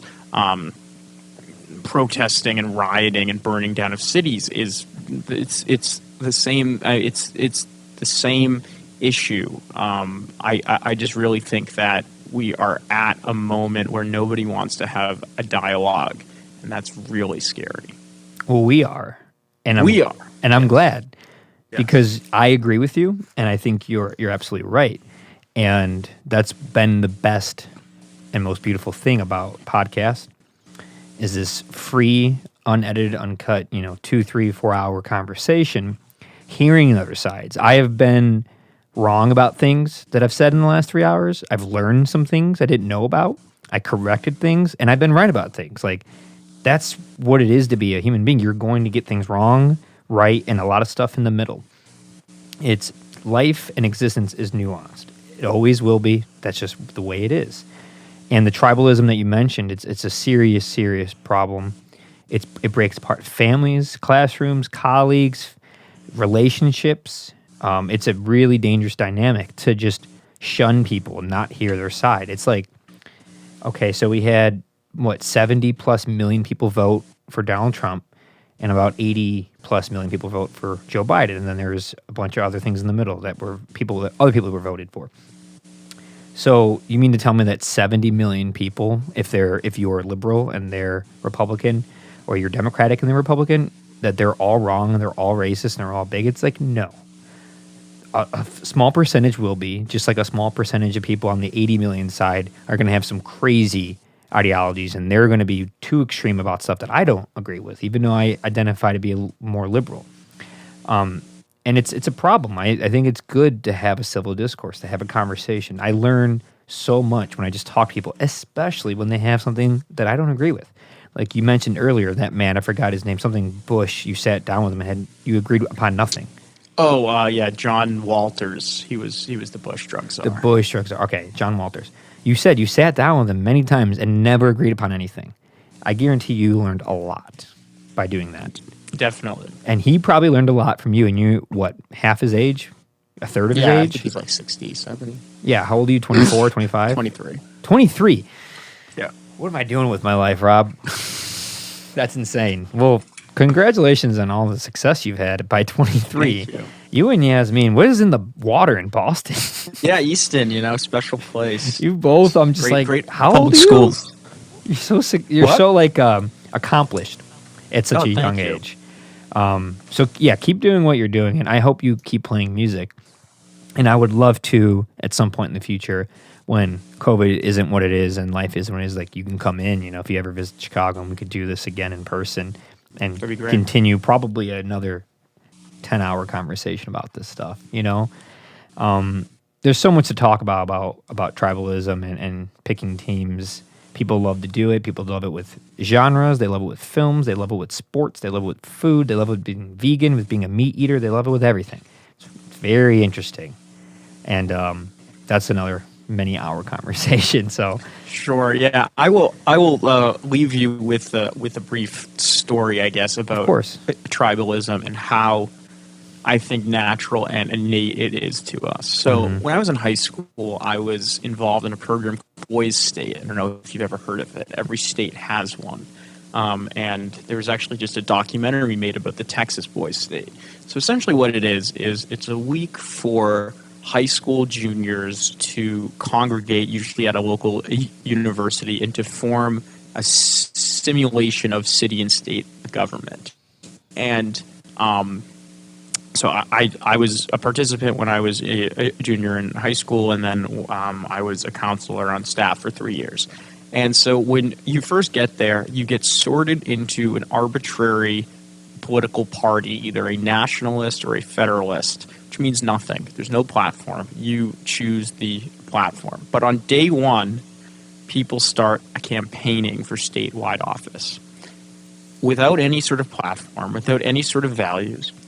And it's so disconcerting, I think. There are great benefits to the program. It's a great civics education. It's so disconcerting, though, to see people up there who are spouting essentially the same rhetoric as our politicians to a base that is just as partisan as our current electorate, just when nothing means anything. It's so, I think, shows how innate and natural this sort of tribalism is, that people are up there making these promises and saying all of these things that aren't actually going to come to pass. And yet the crowd, the boys of Boys State, feel this fervor as if their life was on the line by it. And so I do think that this idea of putting on the jersey and wanting to be part of a side, wanting to support a team, can be beneficial for people. Obviously, it can give people a sense of community, but I think by and large, it's very, very scary for the future, and it's going to lead to a lack of civil discourse. What a lighthearted thing to end on. Yeah, I can talk many, many hours about tribalism. It's one of my favorite things to just sit down and look at, be a natural observer of how tribal everything is. It's mind-blowing how deep in evolution it really is in our reptilian brain, all the way up to our prefrontal cortex of how we develop it. It's such a major part of it, and it's good and bad. It's for survival reasons, but I think the way we use it now, naturally, because we can't help it, or at least we can try to help it, but it's hard to, it's just kind of a part of being a human being. But being aware of that and talking about it can better lessen the blow of it, and kind of make you more aware of it, like self-actualize, like, oh, this is what I'm doing. I'm choosing this because X, Y, and Z. You know, I'm being too biased about something. You can, right. Yeah, that's the only thing you can do. That's the only thing you can do. Like being a man, you naturally, being a male human being, you're going to be more prone to higher levels of testosterone. Knowing that and knowing how to handle it and not be, a sexist pig or a bigot or sexually assaulting people, that's what you can do with knowledge and education. You can take what you are and do better things with it. And same thing with someone who identifies as a woman, or anything in between. You can learn from these things and understand yourself, your body, your mind, and do better things with it. You don't have to be catcalling people just because you're attracted to a woman. Yeah, we know right. Men are attracted to women. That's fine. That's normal. But there's better ways of going about it and handling it. And having these conversations and understanding tribalism, you can become better at talking about it, and become a better person, Right. I just think that it's unfortunate how much it's escaped from our educational institutions. I mean, you could never have a conversation like this at Yale Law School. You just couldn't. Really? Yale, one of the most prestigious Ivy League schools in the world, and you're a law student, so you already have an undergraduate degree. You're over 21. You're an adult in everyone's eyes.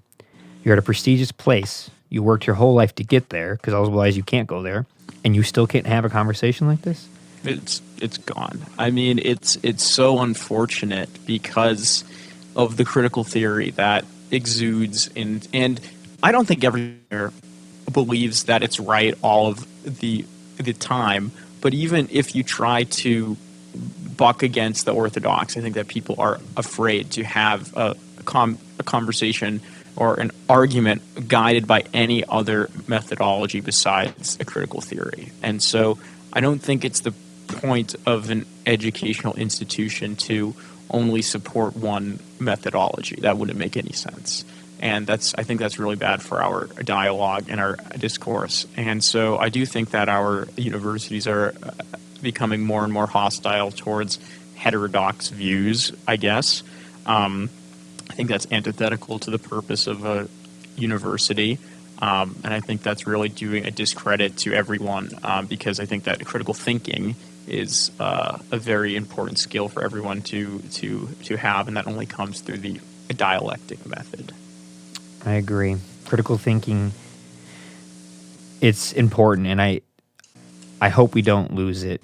I hope that students and professors come back to feeling more comfortable with having a dialogue, and no one is without being prompt. There's definitely time to tell on somebody, to put it lightly, but to just want to go somewhere and cancel on someone just because you think you can, without ever hearing their side of things or having that civil discourse, it's a disservice to education and the whole concept of education, to opening up your mind, expanding it.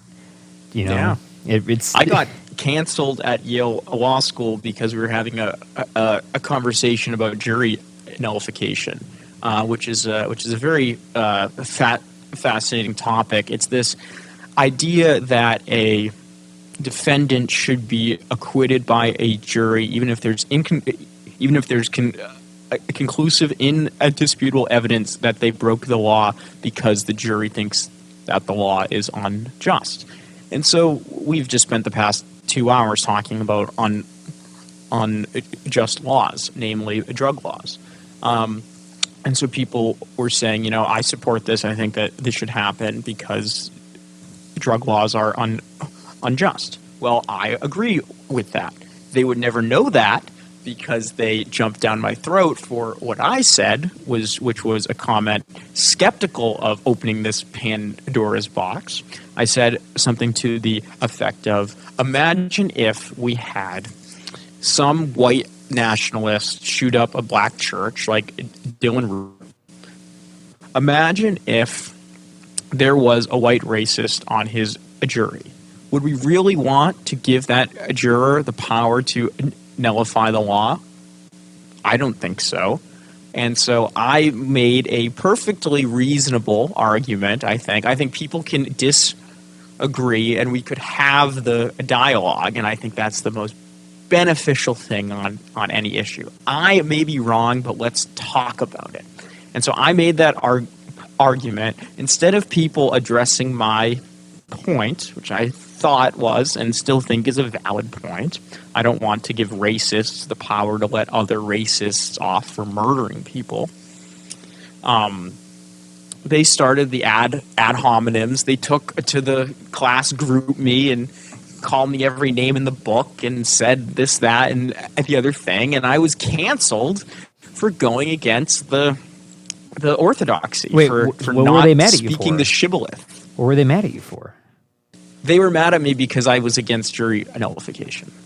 That's it. You know, you brought up a very, I wouldn't say valid, but you brought up a very interesting and important point to think about when you have someone who was racist, who committed a hate crime, a real hate crime, and then you have someone on the jury that's probably committed other hate crimes and is okay with them. You wouldn't want to not have that person on the jury. They were mad at you for even suggesting that?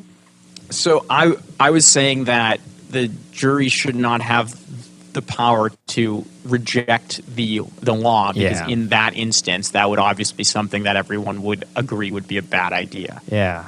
And so my point is that you can't have it one way and the other. You can say in speech, well, they'll only do it when it's good and when it's bad, but of course that's not true, because the the racist thinks what he's doing is good, and that's why he's doing it. And obviously, we don't think it's good, and we don't want that to happen. Yeah. But I think that in practice, it would be very difficult to have one without the other. So again, value judgment. You have to step in and say, this is what you want. My point isn't about jury nullification, though. My point is about the vitriol that I received for just raising a point in an academic thought experiment. Right. And that's Yale where our in universities are these days.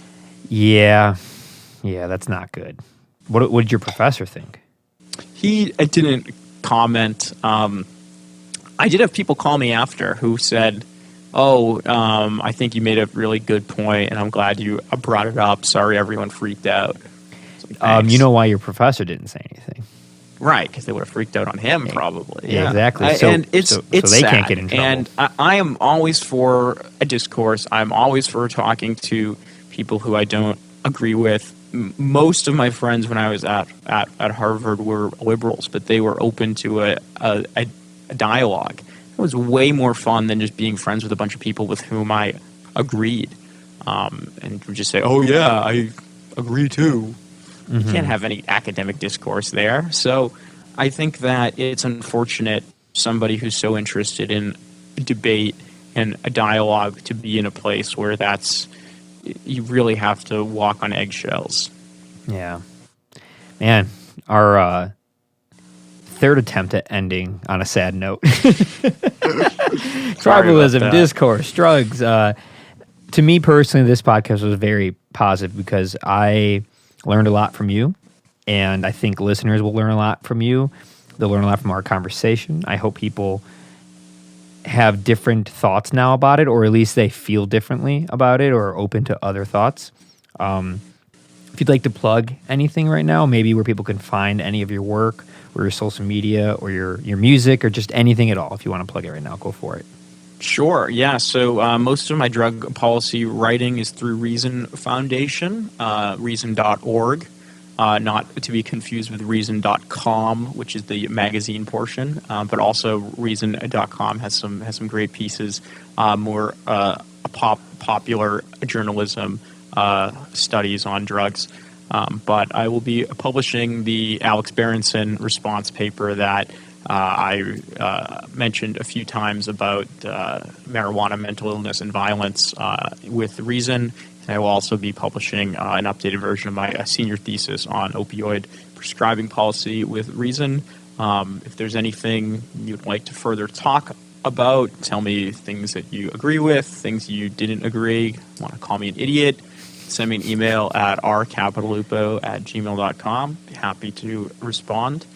And yeah, I don't have Twitter, which I think is a good thing. It's a great thing. I don't either. Yeah. Stay off of that. Yeah. I would probably get canceled off of it anyway by Jack, the founder. His name is escaping me. But, Jack Dorsey? Jack what? Jack Dorsey? No, Dorsey, yes. Yeah. And you obviously cannot find me on Parlay because you can't find anyone on that anymore. But yeah, so yeah, shoot me an email. I'd be happy to have a dialogue. Awesome. Well, thank you so much for sharing your experience, your education, your knowledge, and your research with us. And thank you for being here and talking with me for the last few hours. It was a pleasure to see you again. I hope to see you soon. And stay in touch, and I hope we can do this again sometime. Thank you, Ben. Thank you so much for having me. I look forward to speaking soon. Yes, sir. All right, you stay safe and take care.